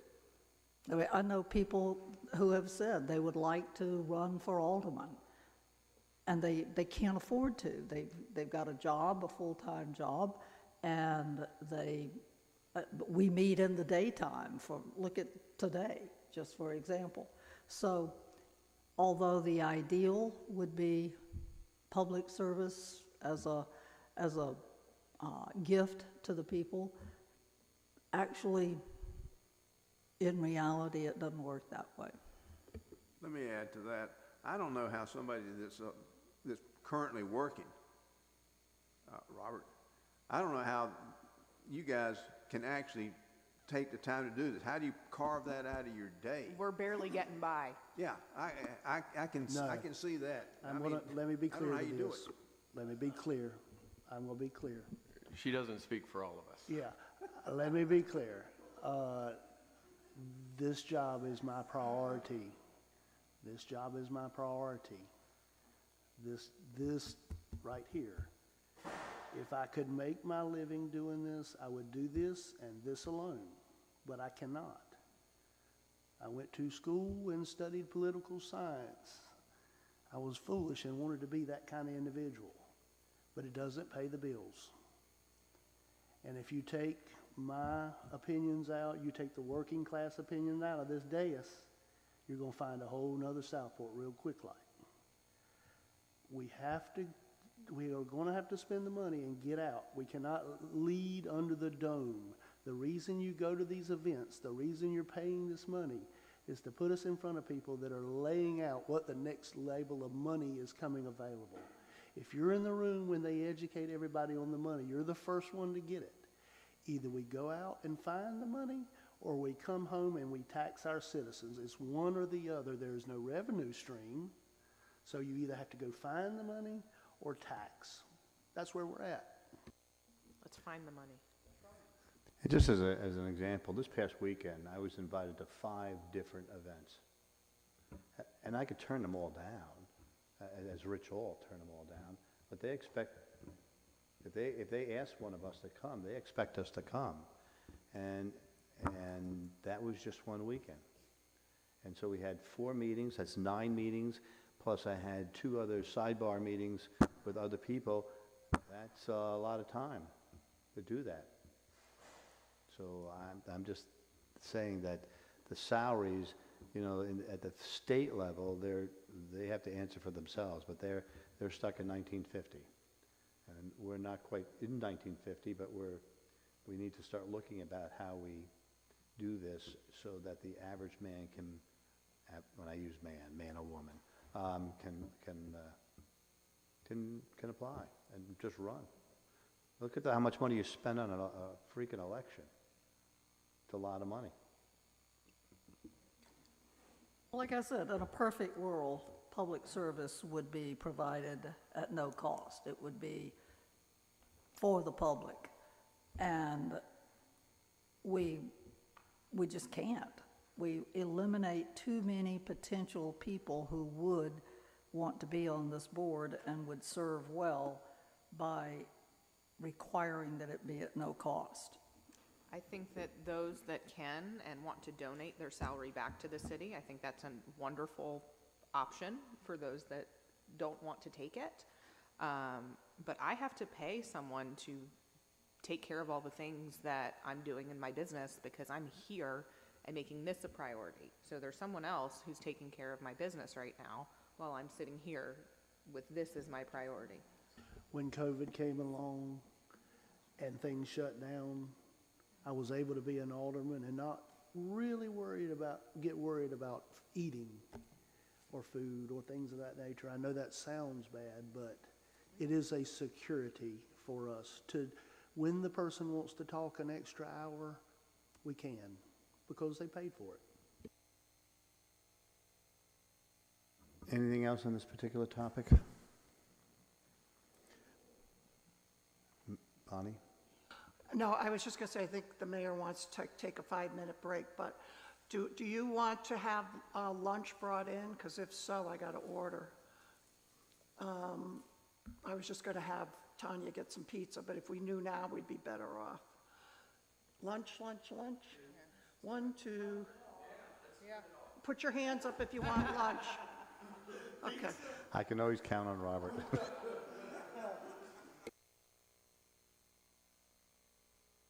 All right, I'm going to take a 5-minute recess.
All right, Patty, you're up. We are on page, I got to bring us out of close. I got to open us up again. oh, I thought you just, No, I was just whistling for Robert. We're now back in session. page 35, Patty will quickly go over her budget and then go over the job study overview and the health benefits overview. Before we get into this job study, and I know this is hard to do as a human mind, but I really, really want to make sure this was a data-driven job study. So when you see a position, try not to put a face to it, because if that face ever leaves, these are the salaries they should be paid. And I know it's really hard not to personalize this, but don't do that.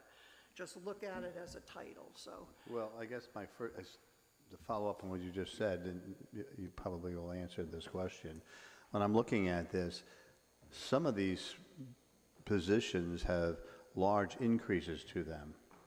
Does this mean that the next year that the person who's currently, that little face that I'm thinking in my brain, is going to get a $20,000 raise? Is that what this means? So No. if you could just answer that in your conversation. Yeah, and also, Pat, if you can start with your budget itself on page 35, that'd be great. Just hit on your budget, NeoGov and all that.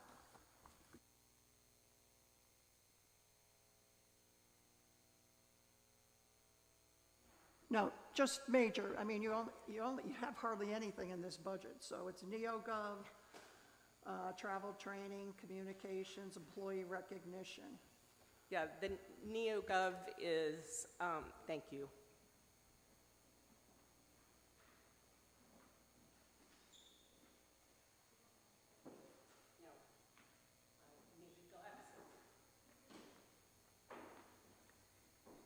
We are going to continue using NeoGov for our recruitment and all of our HR onboarding.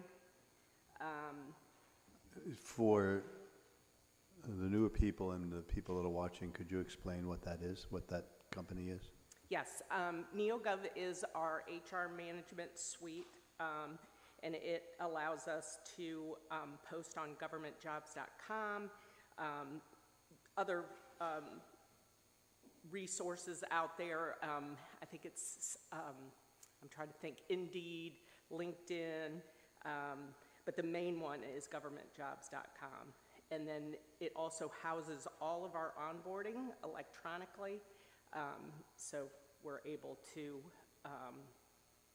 be more effective and efficient in HR, especially with it being a department of one. It just helps tremendously. So for that, is the League of Municipalities part of that distribution system? No, that is on our own. So we have for the time that you're not here and somebody has to do it for you because you're on vacation, because we just had an emergency of some sort because we didn't think ahead. There's a list there that says you hit this button for neo.com and you do these other add-ons? Yes. Okay. Yes, it's pretty seamless. And actually, I have a meeting scheduled this week with our payroll benefits tech. She's going to be kind of second when I am not around to be able to handle that.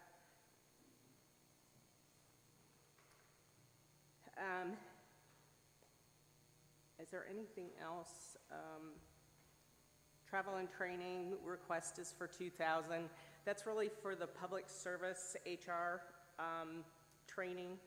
And I would like to get my certification. I was just not able to do that last year with some personal issues that were going on. So that would be for that, this budget year.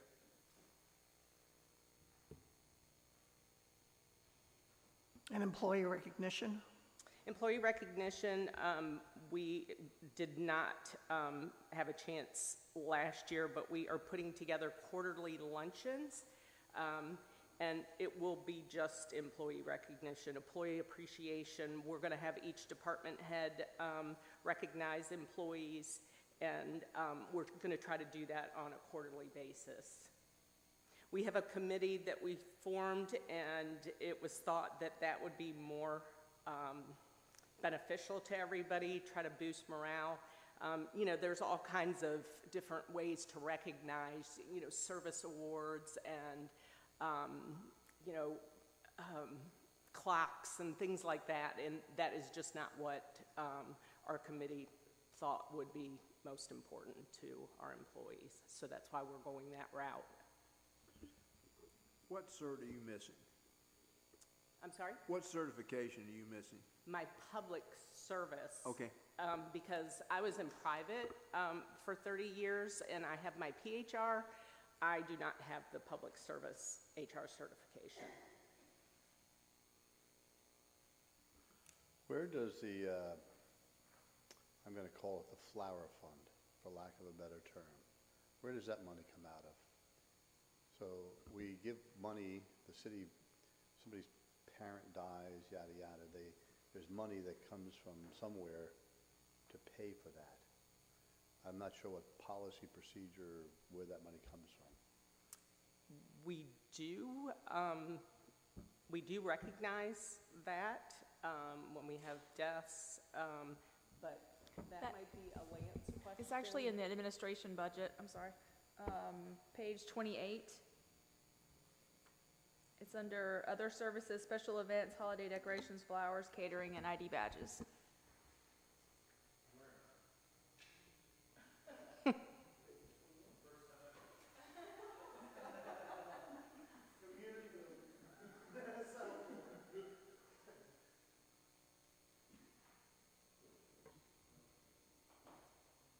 Any other questions on that? Why don't you start with the job study, Patty? Okay, so I'm going to be reviewing the class and compensation study. The results had been presented back in March, and it was tabled to, you know, go over for this budget season. So I'm actually going to be providing, you know, what I think was missing from that presentation. You know, as we all know, our employees are our greatest asset. We always want to have the ability to attract and retain the best. So almost a year ago, we hired Evergreen to conduct the study.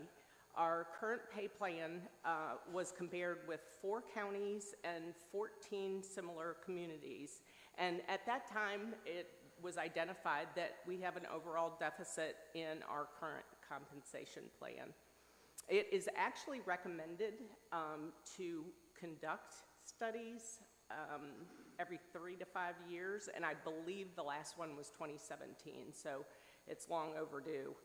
Part of the classification study was for employees to complete job analysis questionnaires, and that just ensures good, accurate job descriptions. We had almost 100% participation, which was fantastic. We also conducted appeals and had a very low number of 5. And again, this just allowed for more employee involvement and ensured a fair and competitive wage plan was established. The recommended pay plan is based on tenure, so this will realign employees along their range and then give them credit for how long they've been serving at the city. So if I've been there, how many years does it take to max out? Well, it goes up to 30. I mean, it never maxes out. We start, I think the formula is like, starts at 5. There's a formula in our employee solutions file that we were provided from Evergreen. And again, that goes to the plan that we thought was most cost effective. I'm just trying to put heads or tails to the minimum, maximum, medium, and maximum pay. Oh, that's So coming. how long do you have to be here to get the maximum pay? Well, it doesn't really work. It doesn't really work to get the maximum pay. We need that room for growth. That's why there is a mid, max. We hope that we don't max out. Patty, why don't you continue with your presentation? That might answer Yeah. the mayor's question. So the next slide shows the target markets. These are the, like I said earlier, the 4 counties and the 14 communities that were approved.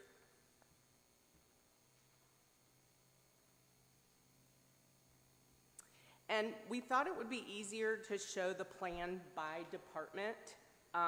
So these next slides are going to show the position titles, our current pay plan, and the recommended pay plan, which is based on our comparison markets. Excuse me.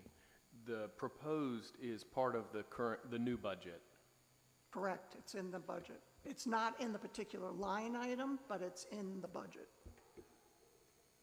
Yeah, every slide will have the total base pay cost for that department, and then the benefits, and then the total impact. An easy way to look at the deficits are comparing the minimums for the positions. If you look at the class title and you go to our current and then you go to the proposed, you can see the big gap there. I'll just use the public information officer as an example. They have a current minimum of $41,013, and the recommended minimum is $63,782. So you can see how big that gap is. It's over $20,000. So that was my question, and when I was trying to read this to try to understand, if we approve all of this, will that person's salary go up 20 grand the next day? This is it's part of that cost, yes. Not 20 grand, it's what the, I don't have the employee for the employee, this is the position. So she's not And there's two positions within the admin department that will have adjustments, and that's the total right there. So the medium max that's current, just, I mean, for our purpose here, tell us what that looks like for the assistant city manager. What is that position currently being paid? I don't have specific pay data right Okay. with me. I think that's your question though, because this doesn't mean that it's 20,000, because that person might actually already be getting paid. Right, exactly. I'm sorry. But for the public information officer,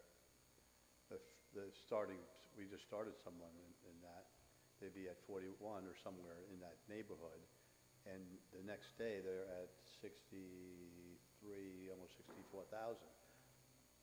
I'm just questioning, does that mean the next day they're going to get that? What they're asking, Patty, is they want a specific example of a position and what that position makes right now and what would they be. That's all they're asking. That was something I asked you guys to be ready for because I knew they were going to ask that question. So that's what it is, giving it so they can understand how this whole thing's going to work. Lance, if you could go up and, I don't know, Lance, use yourself if you want. Maybe that would be a better thing, because I think you're one of the ones on the next, is the next slide finance? No. Yeah, that way we're not, it'd be better if you could just try to, I would do it for free, but, Do your own. I have bills to pay. All right, let me see if I can help put some handles on this a little bit. So, and I've not been in a whole lot of conversations with this particular consultant, but I've been in some, but I have done a lot of spreadsheet work with what they send in. So here's kind of what, so to answer your question, Mayor, about where you are in the continuum. So today we've got pay grades, and they look at those pay grades and says, they really need to be something different in some cases. These grades are too low, we need to move them up. So the idea is, you take a pay grade, and you have a min, and a max, and a job is slotted in that pay grade. Now, the next question is, for the person that currently occupies that job, where are you going to put them? What they have done is they said, okay, on dollar one is the day you start, min. Dollar max is when you retire in 30 years. And so if you've been here for 15 years, you should be making at least midpoint, you should be making the minimum dollar because you're in there. Then they looked at everybody's actual pay and said, are you at that now or are you not? There were only a handful of people that are not. Most people are currently at where they need to be. Like Bonnie asked you to use me, for example. Well, I'm beyond mid, I'm fine. I've been here for 9 months, right? Because I came in off the street and they had to pay me a certain amount to get me to come in here. They couldn't have paid me. So this has happened. So the people that are behind, the handful of people that are behind, generally, are the people who have been here for a long time.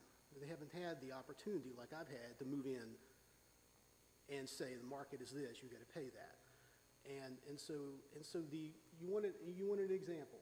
So the example is not that a person gets a $20,000 raise. I'm looking at the list of people right here. And I see a $9,000 raise. I see a almost $14,000 raise. And most of the rest of them are $1,000, $2,000. They're not big. They're not really big numbers. They all add up in aggregate in payroll, not counting the payroll taxes and everything you have to add on top. They all adds up in aggregate to $98,700. And then you throw in payroll taxes and retirement and 401k contributions that are going to be on that $98,000 increment. You get up to $124,000, $125,000. And then the question about do you ever max? So think about this. So think about a pay range is kind of a living thing, right? So you've got a mid, and the max for this pay grade, and then you're going to go 2 years, 5 years down the road, and you're going to do another review and go, oh, I might need to notch that up a few dollars, right? That's how the max continues to grow, is because jobs do inflate over time. So it's not like we're going to look at this pay study and say, forever in eternity, this is what it's going to be. 3, 4, 5, whatever this cycle is, I don't really know. But in a few years, we're going to have to look at this again and go, well, so assistant city managers now, market-wise, the minimum might go up to 106, right? And so now you just elevate that, and you have to start looking then at where people slot. But the entire premise of this pay study was to look at the market for the job, see what that market pay range is, and then look at the person that's currently occupying that job and say, I got to put them in there somewhere. I got to put them in there somehow. So how do I do that? Well, they've chosen to do it based on tenure, based on if you are 20% through the progression in terms of years, we'll look at it. Hey, are you at 20%? If you're not, we're going to bump you up to that 20 percentile. If you are above it, you don't get changed. So hopefully, we do not have 30 steps. It's the way they evaluate it, where a person should be. You might think about it as 30 steps. It's, if you've been here for 10 years and you do the pay range divided by the gap from the min to the max, divided by 30. Okay, we'll multiply that by 10. But it doesn't mean that next year you're automatically going to go to it. It's not a union thing. You're not going to the next step once you hit next year's level of seniority. This is a kind of a one-time deal for them to be able to look at the current population of people and say, is this person paid fairly? It doesn't mean that automatically next year you're going to go, oh look, I just made another year, so I got to jump up another, 3% or whatever it is. That's not how that works. Your examples that you have there, can you relate that to one of these 5 positions? Is that fair? Okay. And maybe of those 5. Maybe use. Of those 5, 2 of them are on this list. Okay. That might to get an increase. Cheyenne said we could use her info. Okay, perfect. She doesn't mind. Okay, so the PIO is one of the 2 that's on the list. The PIO would go up, and this is in round numbers, and I'm doing this in my head, forgive me, about $9,100. Where is she now and where is she going? Do you want me to say this out loud? It's okay. She's all right with doing that. Thank you, Lance. 56,600 to set to 65,740. You just getting them within the range of the men? Well, I know you can't see that from way down there, and I can barely see it from here. But the range for PIO recommended is 63.7 up to 98.2. So at 65, see, this is a great example. At 65.7, that is only $2,000 into that pay range, which is probably about the number of years that the PIO has been seated, right? So that in that example, if she's making less than the minimum, you go, okay, where are you slotted? Oh, I'm slotted 2 years in, 3 years in, whatever it is. Do the math from there, boom, and it comes into that number. Yeah. That's the way it works. I think one of the ways that I kind of justify this is, for me, when we're talking about this budget, is we can't help what a previous board did or didn't do, but what we have to do today is do the right thing so that we can recruit and retain good qualified candidates. And so, you know, when it comes to staff, I think we've all championed staff over the last few years, and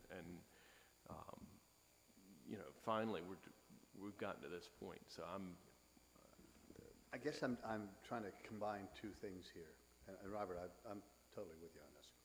Is that I'm just used to a graph. Steps go this way, grades go this way. No, I worked in Virginia. There were no unions.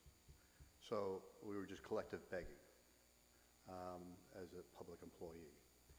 So that's what you had. So if you could, this became easier to track year from year. This is in today's dollars, understand that. But if you were 2 years into it, then you were step 2. And you were whatever your grade is, and that's what you were. This, we're doing a one-time boost, but the PIO may not get looked again for another 5 years. How do they get pay raises in that 5 years? But remember, Mayor, COLA and. But remember, Mayor, right, that we have COLAs and merit performance-based reviews built into our compensation strategy and into our budget. So it's not the same as saying, okay, I've now reached year 2, I need to take that step. It's like, okay, well, I'm going to get a COLA, theoretically, if the board allows it and provides for it in the budget. And then I'm going to get a performance-based review. I've done a fantastic job. I'm going to get maybe 4 or 5%. If I've done a terrible job, I'm not going to get anything.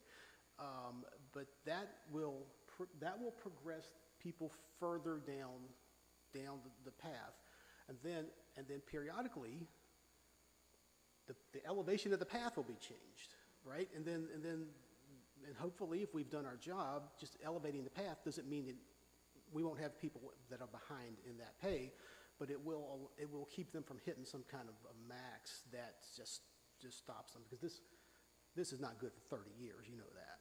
Right, so. Plus, I've also seen where once you have the job study result, then every year it goes up by the COLA, so that you're never behind, because if you don't move these things, they get stagnant. The issue is the COLA is based on the CPI. So if you don't have much of an inflation rate, I don't know when that'll ever happen again, but if we had it for 4 years, then your COLA should be very low. And the other issue is that I'm not sure how many people, what percentage get merit awards. I would assume it's a bell curve, because it's always a bell curve.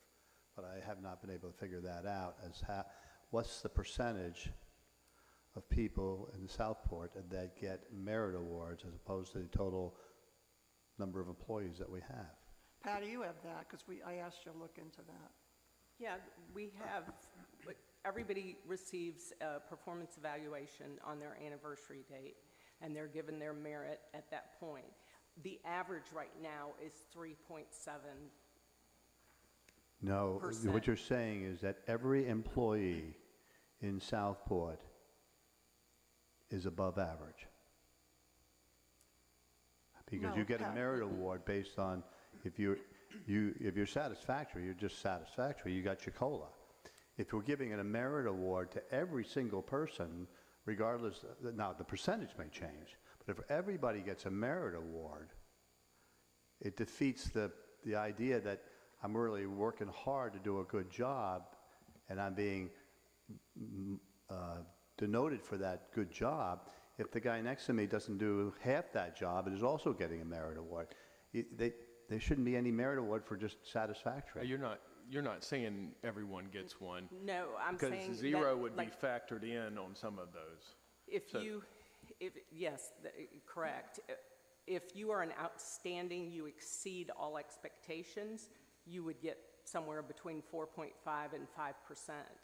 But not on average, our employee, the average that we took when Bonnie asked me about a week ago, it was 3.7.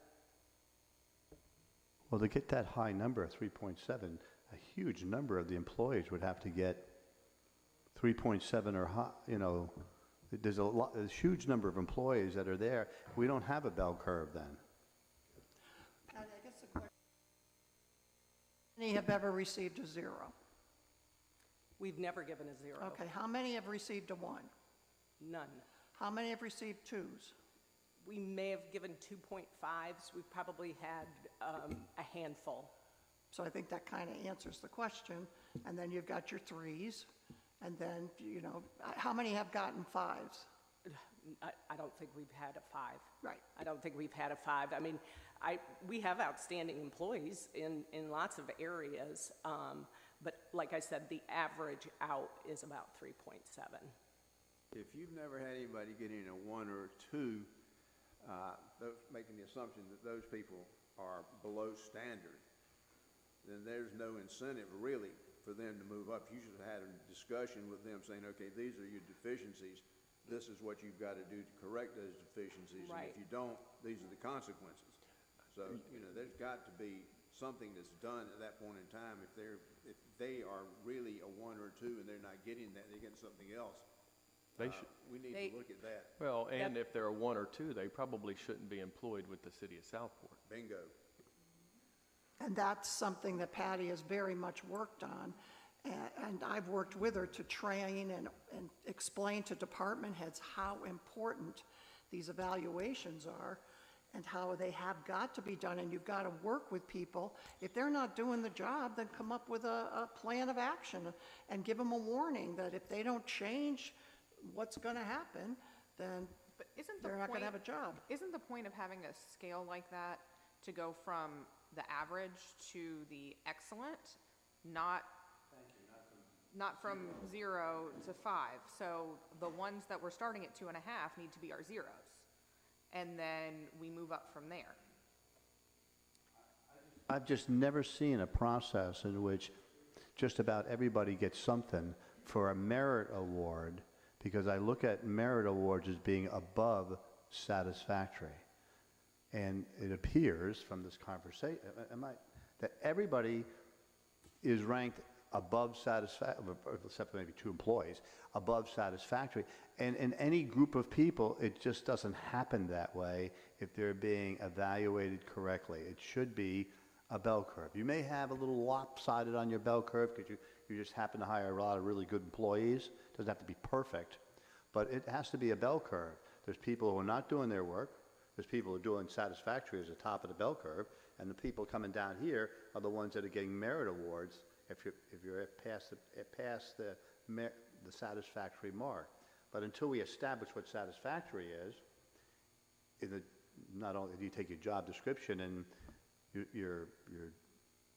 tells you what you're supposed to do, is everybody here doing that? Well, that's, I think right now we're making the assumption that 0 is satisfactory, right? And then everything above that, no? Zero does not meet standards at all, and they wouldn't, obviously, they would not get any type of increase.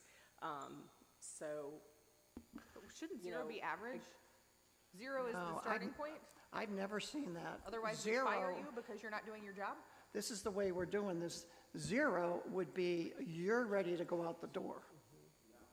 That's what I'm used to, and I've been doing, doing that for years. I don't know, Frank, are you used to that? Yeah, if you're not doing the job, you're Right. at 0, and someone's gonna be having a conversation with you saying, okay, these are your deficiencies. This is what you've got to correct. This is the time you've got to correct, and if you don't, there's not gonna be anybody at the door to kiss you goodbye. Can there be a mechanism where you determine these ratings monthly rather than once a year? Then you take the average of those months? Because a perspective on and I know you can't do that, okay?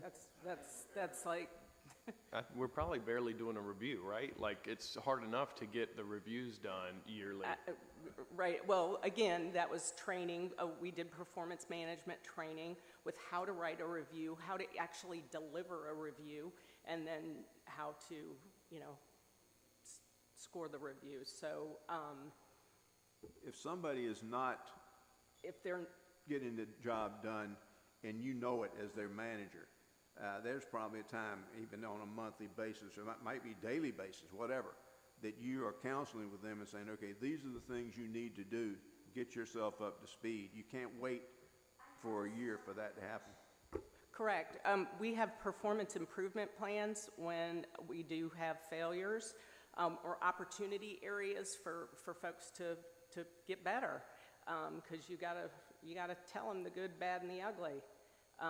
And those performance improvement plans are checked in. Now, the department head or the supervisor determines what the time frame is, because you could do 30, 60, 90, but those check-ins have to happen with that employee to make sure that they're making the right progress through the performance But we just gave them a improvement plan.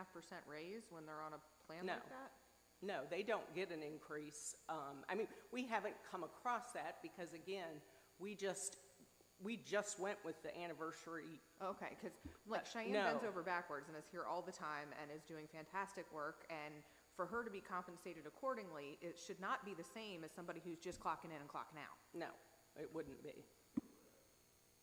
So I guess most of my questions are based on the fact that we have never done this in the past, and you're bringing these policies and procedures to the board, to the table now, and we're going to have to figure out what this looks like over the next couple of years as you train your managers to learn how to evaluate people correctly, because it should be a bell curve, more or less.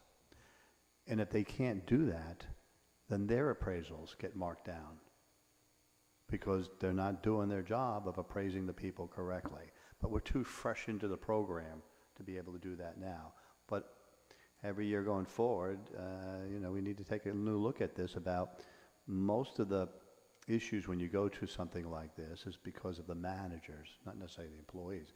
If you come up to an employee and say, listen, here's your PIP, and that's not previously important person, here's your PIP, and we're going to meet once a week or whatever you're going to do. And if not, it's going to be bye-bye. Most of them will come around. But they don't That's do the that plan. until the manager is trained and held accountable to do that. So I wish you the best of luck as we go forward with this. Just to clarify, we're talking $125,000 in the budget to get to this point. And it's already there. Yes. Okay. Actually, I think we put in a little bit more.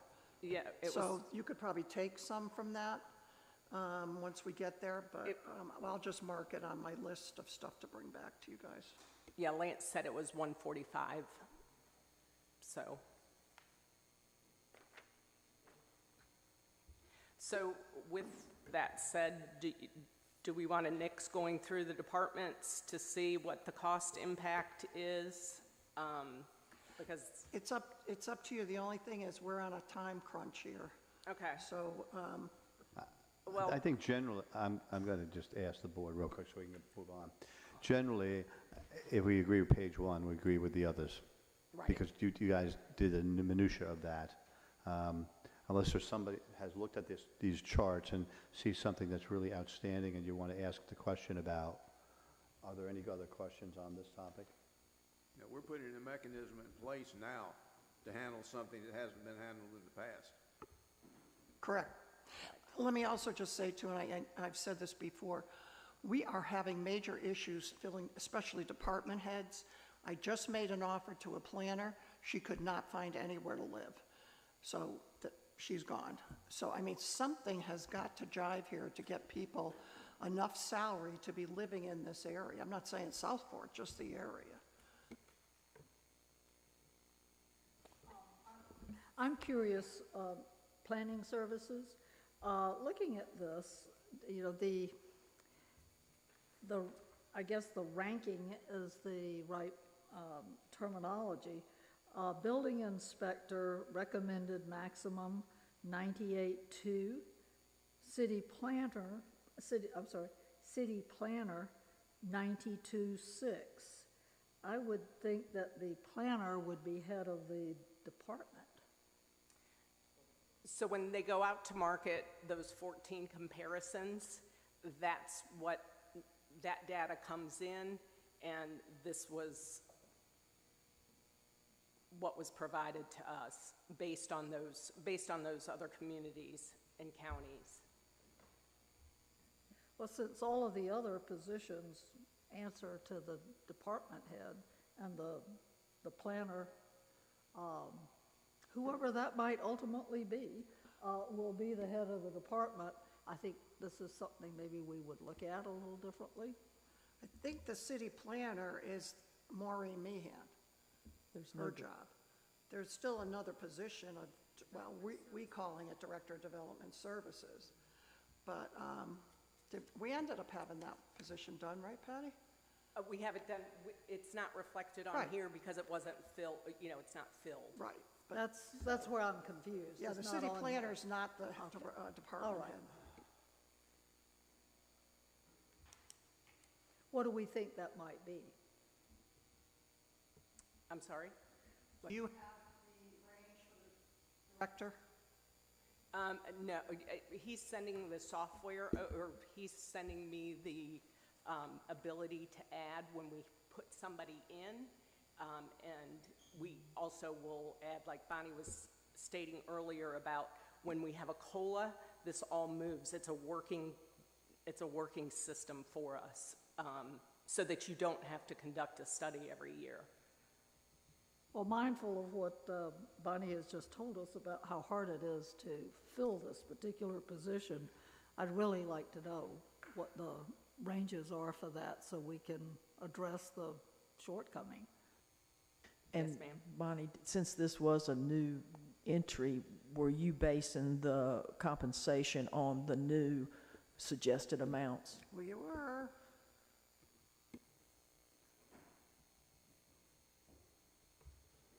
Any other questions?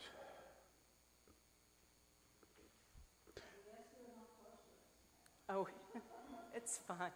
Okay, thank you very much, appreciate it. And if, you know, once again, I'm doing a quick Oh, I'm sorry. benefit summary because there has been some changes. So the city is now going to be offering a plan that includes a higher deductible. However, we've bought a supplemental policy that bridges that gap that will create a lower out-of-pocket than our employees have ever seen. The concept works like Medicare and a Medicare supplement with 2 ID cards. Both cards get presented at the doctor's and then they get filed on the employee's behalf. So, been told it's very seamless. Chad Huff, our broker, was here conducting open enrollment last Monday, and he introduced the concept, and employees received it very well. And he said about 99% would be participating in that new plan. And the plan allows the city to save money while improving coverage for our employees and reducing their out-of-pocket costs. And those that wish to stay with the PPO do have that option. And the chart there shows the breakdown of that cost for the employees if they choose to stay with the old PPO. The last column that says new base plan with bridge gap, Bay Bridge Gap, Yes, that is the base plan plus the supplement? yes, ma'am. Okay. Is it, we have employees that are gonna have to pay more if they stay with the plan that they have. Is that correct? So if they choose to stay with that Aetna PPO, an old plan, they will pay, the employee only would pay $76.02 for their coverage. The city is covering the new plan, it's $786. So the old PPO, it comes in to be about $949, the coverage cost. So it's the difference between those two. The new plan is a savings to the city and also a savings to the employee. Yes. Are you charging retired people that get that PPO more? I made the decision that we would keep the retirees as is for what they're paying now. I like the decision. I wonder why we didn't do it for the 10 that wanted to keep what they originally had. Why would you keep what you originally have if it's gonna cost you more money? I mean, I know people that do that, but it really doesn't make any sense. I even think, because it was mandatory that employees had to meet with our insurance broker, and some of those people who were gonna switch have now decided they're not going to switch. So I think if an employee does say something to any of you, just ask them, did you ask the right questions at the meeting with our insurance broker? Because a lot of people changed their minds once they heard how it worked. Yeah, Chad answered a lot of questions about that, the new plan, that people that were on that old Aetna PPO were concerned about switching. And he's the expert. He was able to answer those questions, and it made them feel a lot more comfortable. He said he would be surprised if anybody picked the old plan at this point. Is this a government mandate that we switch? No. This is personal decision, not a mandate from the state? Cost effectiveness, yeah, no, it's not mandated. Okay. Is this per year, per paycheck, per month? or Oh, this what? is per paycheck. Okay.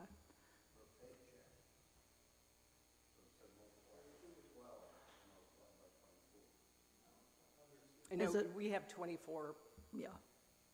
pays, or 26, but 24.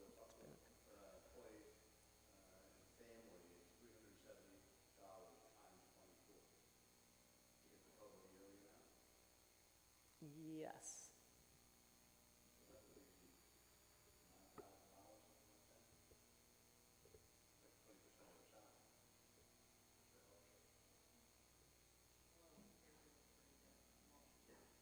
That's Yeah, fairly low. healthcare costs are atrocious.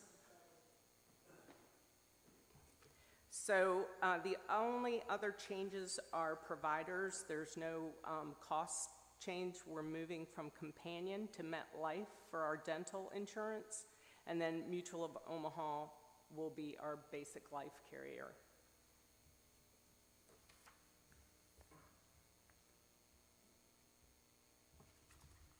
And that is all, unless you guys have any questions.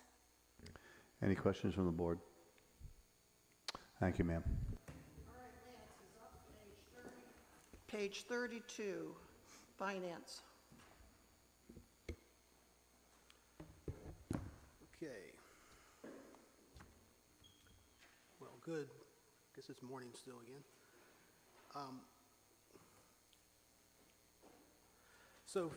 In the finance budget, if you're there, and actually I'm not even there. I'm still in Patty's.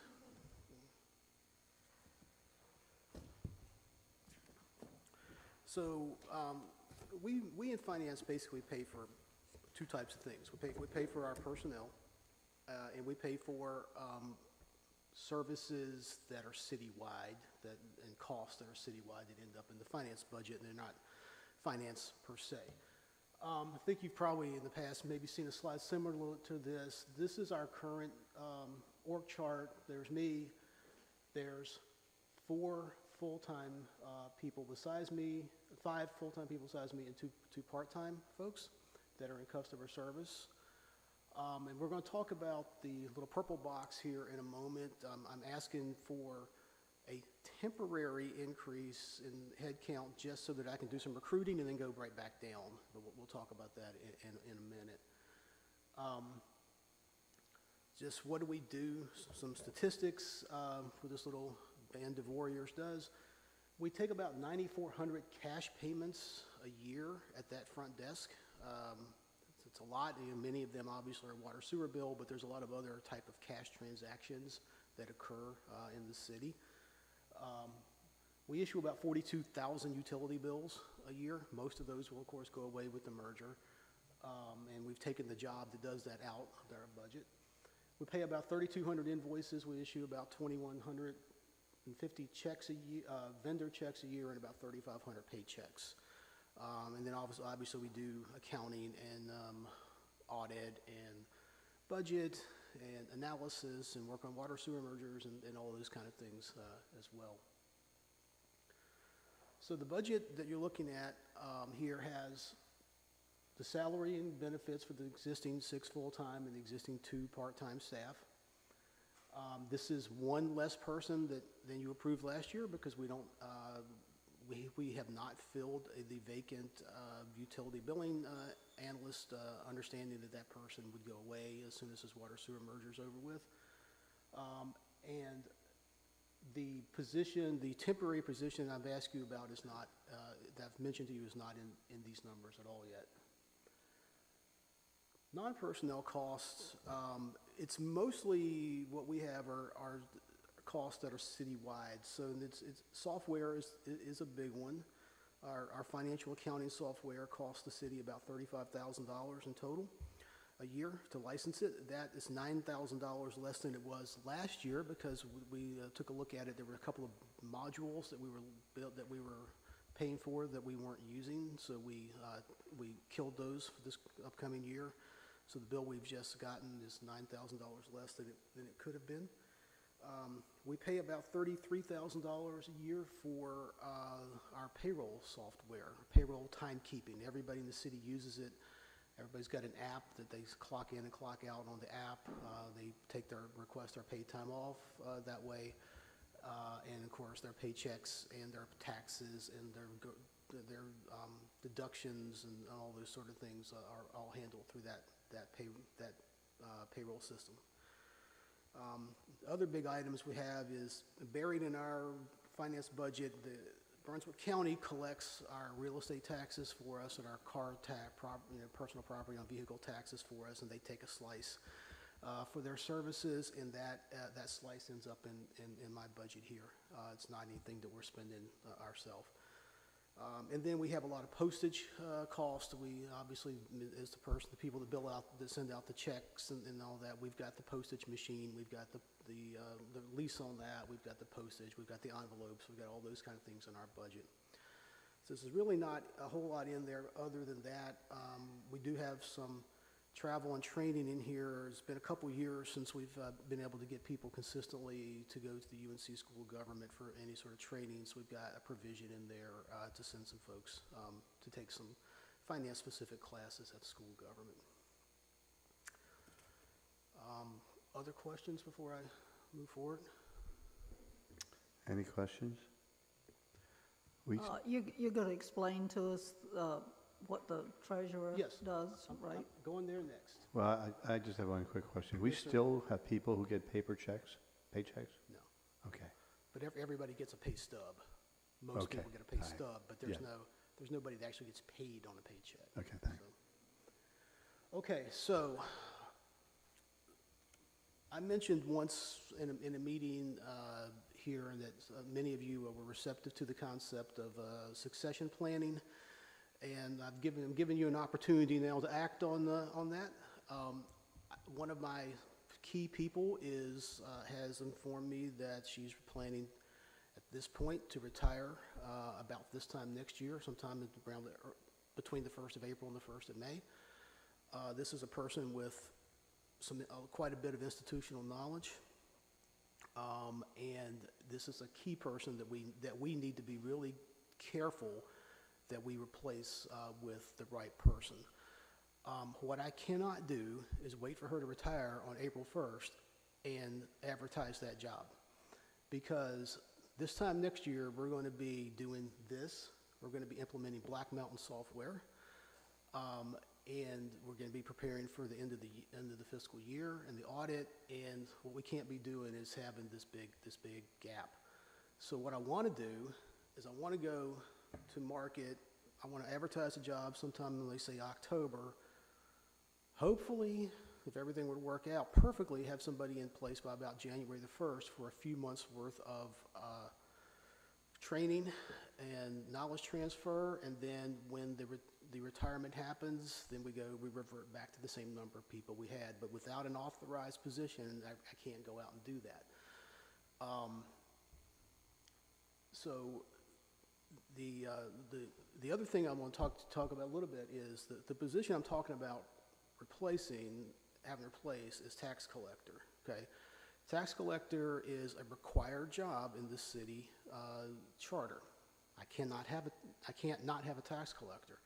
But as you know, we don't really collect a whole lot of taxes on our own. Brunswick County does that. What the city really needs is a treasurer, a person with treasury type skills. And what I want to do is I want to add treasurer to the tax collector job description and go out looking for that, because you're talking about grants management, the banking, the investments, any sort of future bonds that we may need to be involved with, just managing the daily revenue, knowing how to forecast revenue.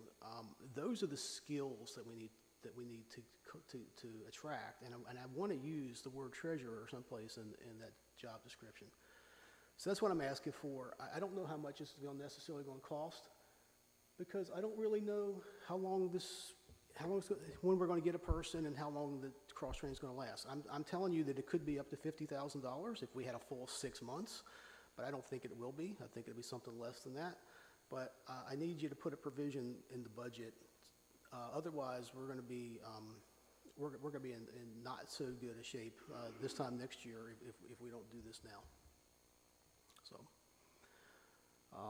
that number, those dollars are not in this proposal. Is just like Chief Drew. This is a separate conversation, but that's the need. We have precious little institutional knowledge left here, and so we are relearning the wheel on a daily basis, and so we need some continuity. And I'll be honest with you too. I'm going to be completely blunt about this. I'm looking to bring somebody in here. I'm looking to find the person that can be a candidate to be the next finance director. I'm 60 years old, and I ain't gonna be here forever. And so we need somebody that is going to come in here and spend a little time and hopefully be a candidate, maybe among others, for the next time that you need to pick somebody, and that you're not going through this development services situation again. And I think you went out to the market more than one time last year for finance director. So, succession planning, this is an opportunity for us to do it if we do it right. Is it such a specialized situation that we cannot train from within? I do think that you got to have some I think there's some vision that you might need to go to from the outside to bring in, because I think we've got some people that can be developed, but I don't think that. I think that when you're talking about treasury type functions, I think you might need to look outside for that type of skill. And I'm not saying that necessarily you can't, and that there aren't opportunities for development from within. I think there are. But I think we would be missing a huge opportunity if we didn't try to go out to the market and bring in somebody that has maybe a different point of view some experience on those type of things. I kind of think you might want to start advertising before October, all things considered. Well, we could if we have the authority to do so. From a budget perspective, I do think you know, October is about as late as you want to go because nobody's looking for a job around the holidays, right? And so, you know, I didn't want to come in here and tell you I needed a year's worth of, of budget authority, but I agree with you. So when we've got a year and that person is in the job and you could take another employee that could have a year to shadow, that's succession training or succession planning. I will just bring this thought. The city has not done well in our treasurer's position, and we cannot afford to go backwards. We have had to fire people. We've had to encourage people to leave. We've had to do all of those things, and our track record is pretty dismal in that. So I want to look for the best candidate for something as critical that can get us into as much mess as we have in the past.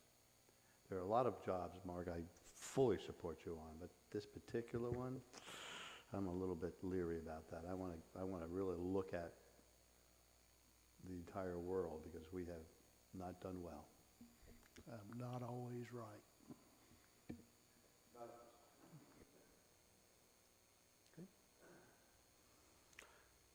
Other questions? Lance, can you quickly go through revenues? I can.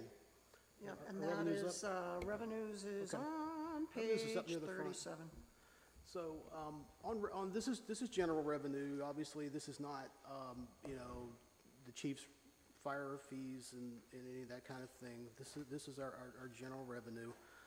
But before I jump into that, there's a couple things I just want to mention. First of all, this is not on necessarily the agenda to look at, but I hope you've all looked at one of the first tabs in your book, which is called the fund balances. That's the most important information in this whole book. It tells you how much money we've got and how much money we think we're going to have at the end of the fiscal year. So, It's page 23, I blew it, sorry. general revenues are going to be on page 20, listed on page 23. The other thing I want to say before I get too far into this general revenues is during the break, one alderman asked a question that I was wanting to make sure that we all hear. And that question basically was, do we have enough money, enough available funds that we could retire the fire debt and then take that out of our budget on a long-term basis, which is, you know, it's quite a bit of money. And the answer to that is we do, if you chose to do that. The fire department currently has a total of $1.9 million worth of debt. $1.2 million of that's on the firehouse, and the other is on 2 fire trucks. Those are the numbers I pulled for the chief while he was, when he asked me to do so. I just wanted to remind you all that as part of our general fund balance now, you did set aside the ARP money. You took it back from its being earmarked for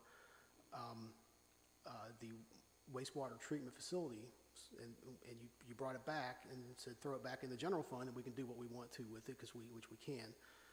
That money is out there. It is, if you chose to, this is for you to talk about at a different time, but if you wanted to go and retire some debt, you've got some money out there to do it. And that's reflected in this. Do we know what the interest rate is on that debt? Yeah, the fire department is cheap. It's like 2%. Then it doesn't make sense for us to retire that And debt. I don't know exactly what the, That's not completely true, because, you know, when you look at what we're talking about with regards to that debt, it's $220,000 a year for the next 4 years, plus $400,000 balloon payment, and that's a substantial part of our overall budget. Not to mention, we're going to have to increase, if we don't do something this year, we're going to have to increase taxes at least 10 cents next year.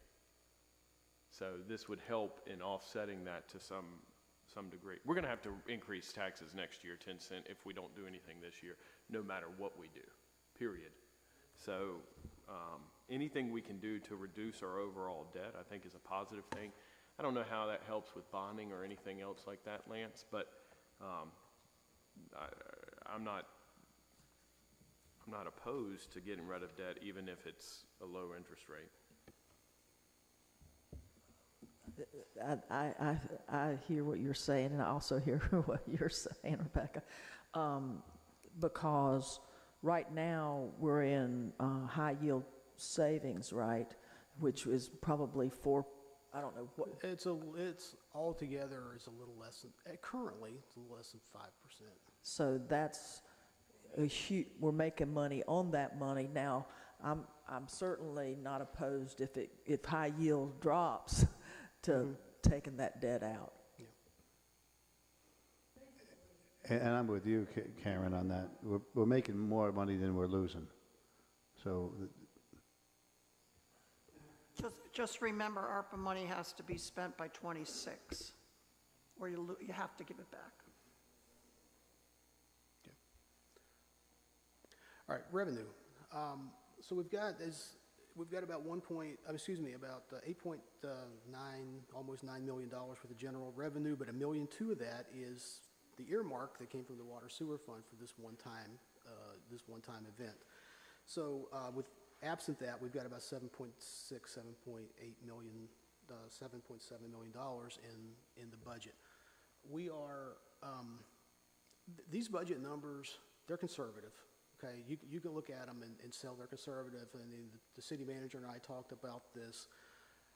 We thought the prudent thing to do from a budget standpoint was to be conservative on the revenues. That forces you to be conservative on your expenses. If you throw the revenue in there, you're going to find a way to spend it. Do I believe the revenue numbers are going to come up a little bit? Yeah, I do. But I will give you, rational reasons why we chose each number. If the revenue doesn't materialize, then we don't have the cost built in. If the revenue does materialize, we have the flexibility to react to things that invariably come up during the year, or we have the flexibility to pay off debt, or we have the flexibility to save it for next year and defray some of the gap that's going to happen next year. So with that said, and everyone knows how hemmed in the city is with revenue opportunities. I mean, we have no control over most of these other than the ad valorem sales taxes. We have real estate taxes. We have no control of sales taxes whatsoever, which is probably a much longer conversation if anybody ever wanted to get into that, but we get less than 2% of the county's sales tax revenue, and there's not a whole lot we can do to change that. just for some clarification on that. So I asked the question, could you tell me how much sales tax the city of Southport generates? And of that sales tax, what percentage do we get back? And the staff diligently went out to look for that answers. And they cannot get the answers from the state or the county. That is amazing to me. We are pumping a lot of money into the county, but no one's keeping records of. Now, part of that may be because they do it the old-fashioned 5-digit zip code. I don't know, but we have 9 digits in the zip code. They can change it overnight like that, and we can figure out where the money is being generated. But that's something for the next coming year to look into, how we are able to figure those figures out better. The State Department of Revenue literally said, we don't track it at municipality level. We don't know where the money's coming from. So. I just had a question for this year. We're saying the ad valorem taxes are $4 million, certainly less than what's been collected in 24, and almost 2 cents less value from 23 equivalent. So this is what I meant by these are numbers conservative, right? So where that number came from is Brunswick County publishes their tax register, tax scroll, I think they call it, periodically. And so on a preliminary, we asked them, we asked them periodically, give us your preliminary scroll. When we were preparing this budget, the preliminary scroll said that our ad valorem taxes amounted to this $4,032,000.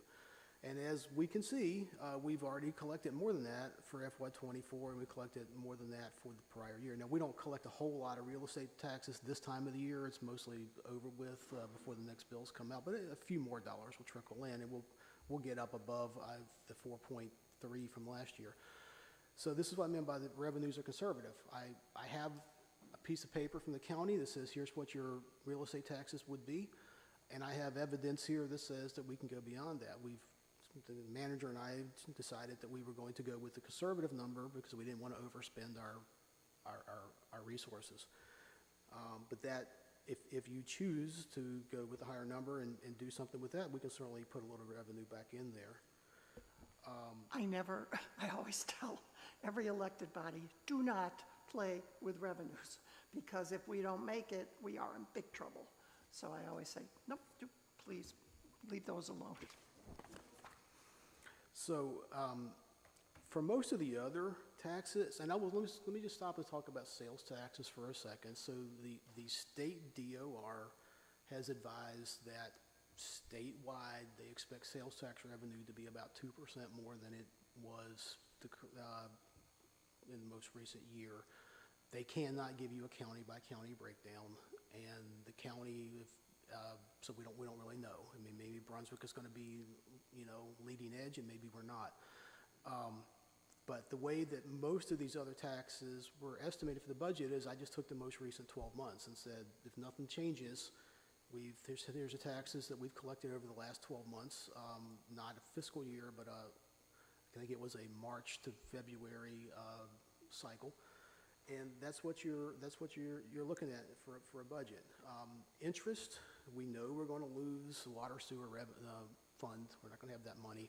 So I estimated, or I took how much cash I believe that each fund, that the remaining funds will have, and took our current earnings and then took 5% off of that, thinking that interest rates may come down. We'll be a little conservative with interest rates coming down. The ABC store, which is another big source of revenue, they tend to pay us, they pay us quarterly, and it tends to be an estimate.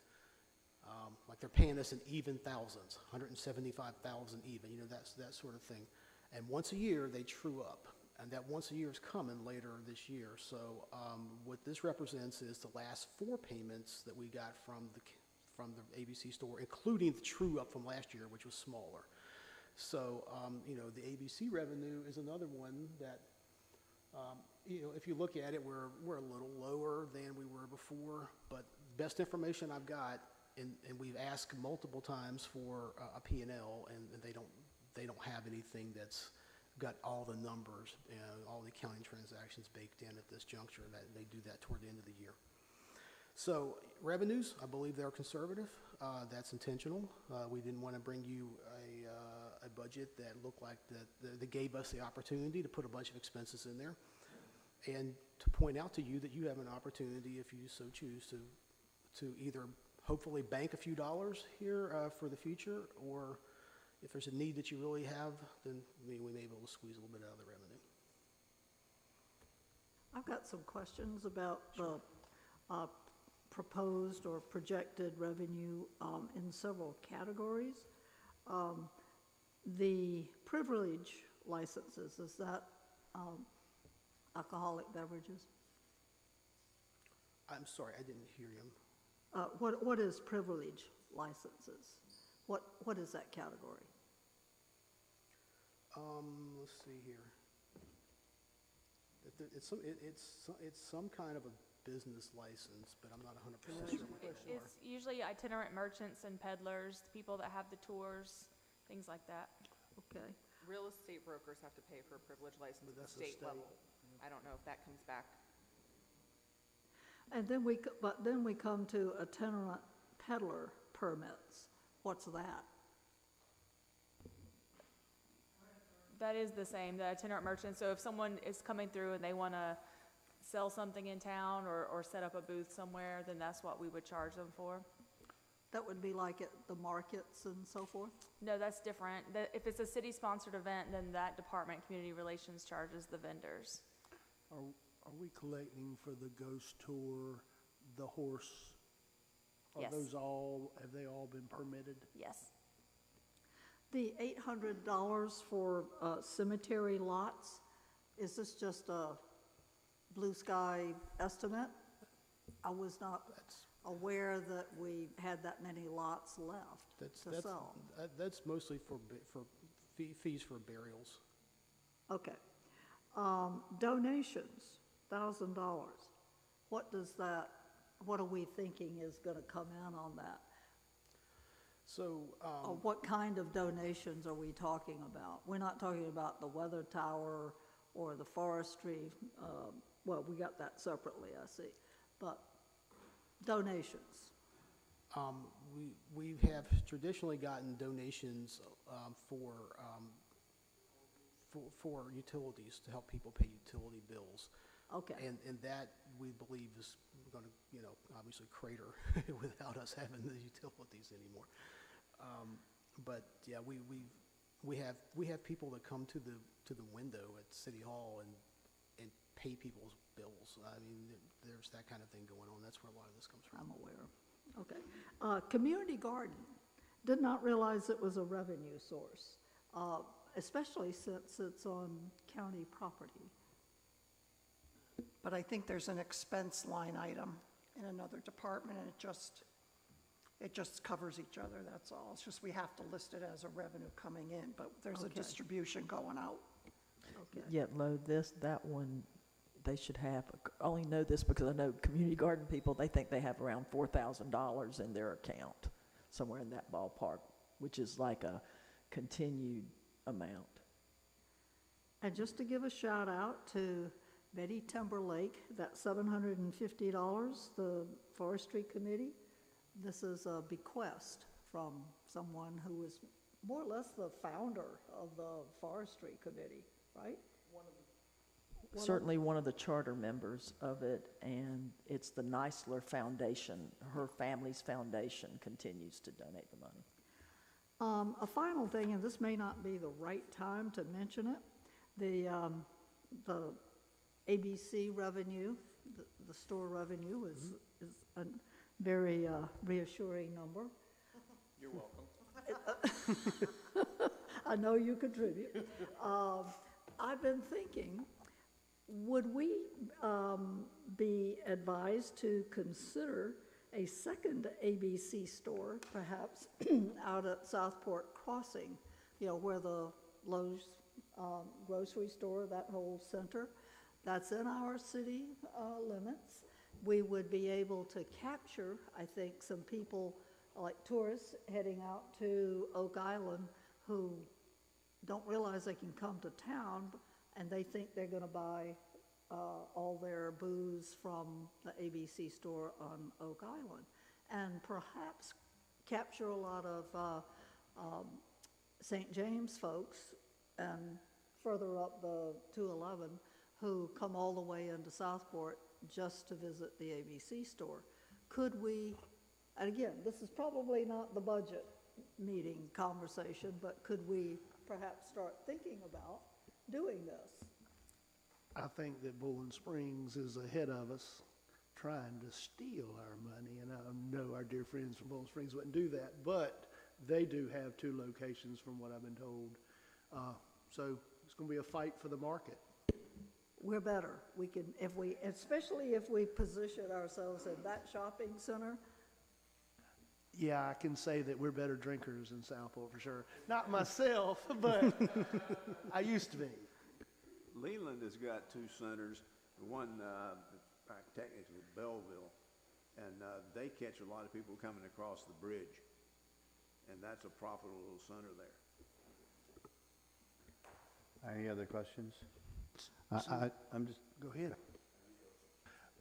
Okay, and I wanted to note that our investments are bringing 561, 6.3%, equal to our ABC money. So there is another way to make money, but other than soaking up all the alcoholics. I apologize. I represent that. I am one, so of 25 years non-practicing, so I know what that is. So we do have other ways to make money.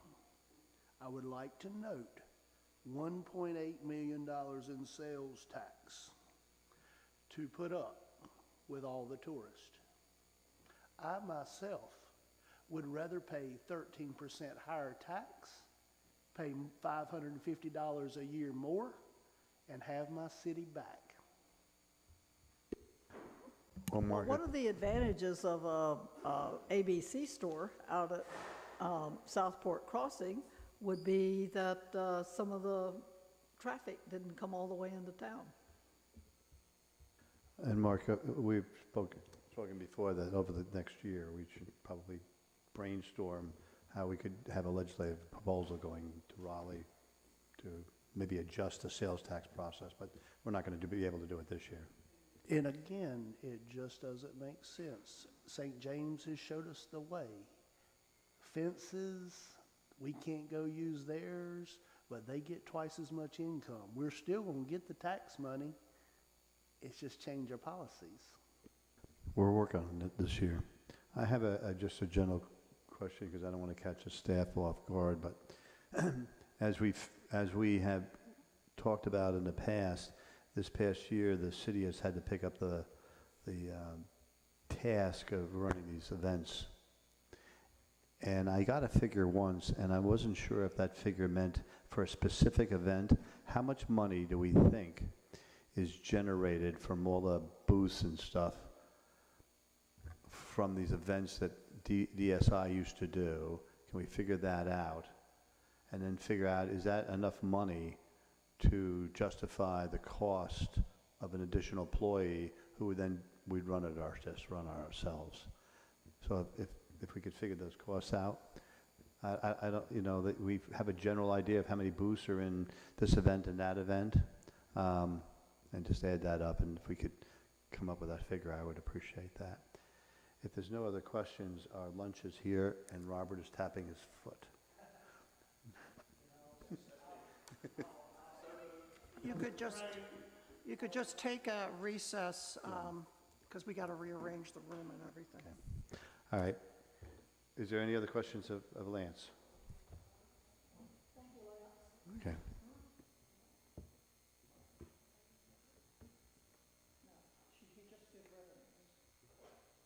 Miscellaneous is just the solid waste. That's the only other thing. Do you have a question on the solid waste?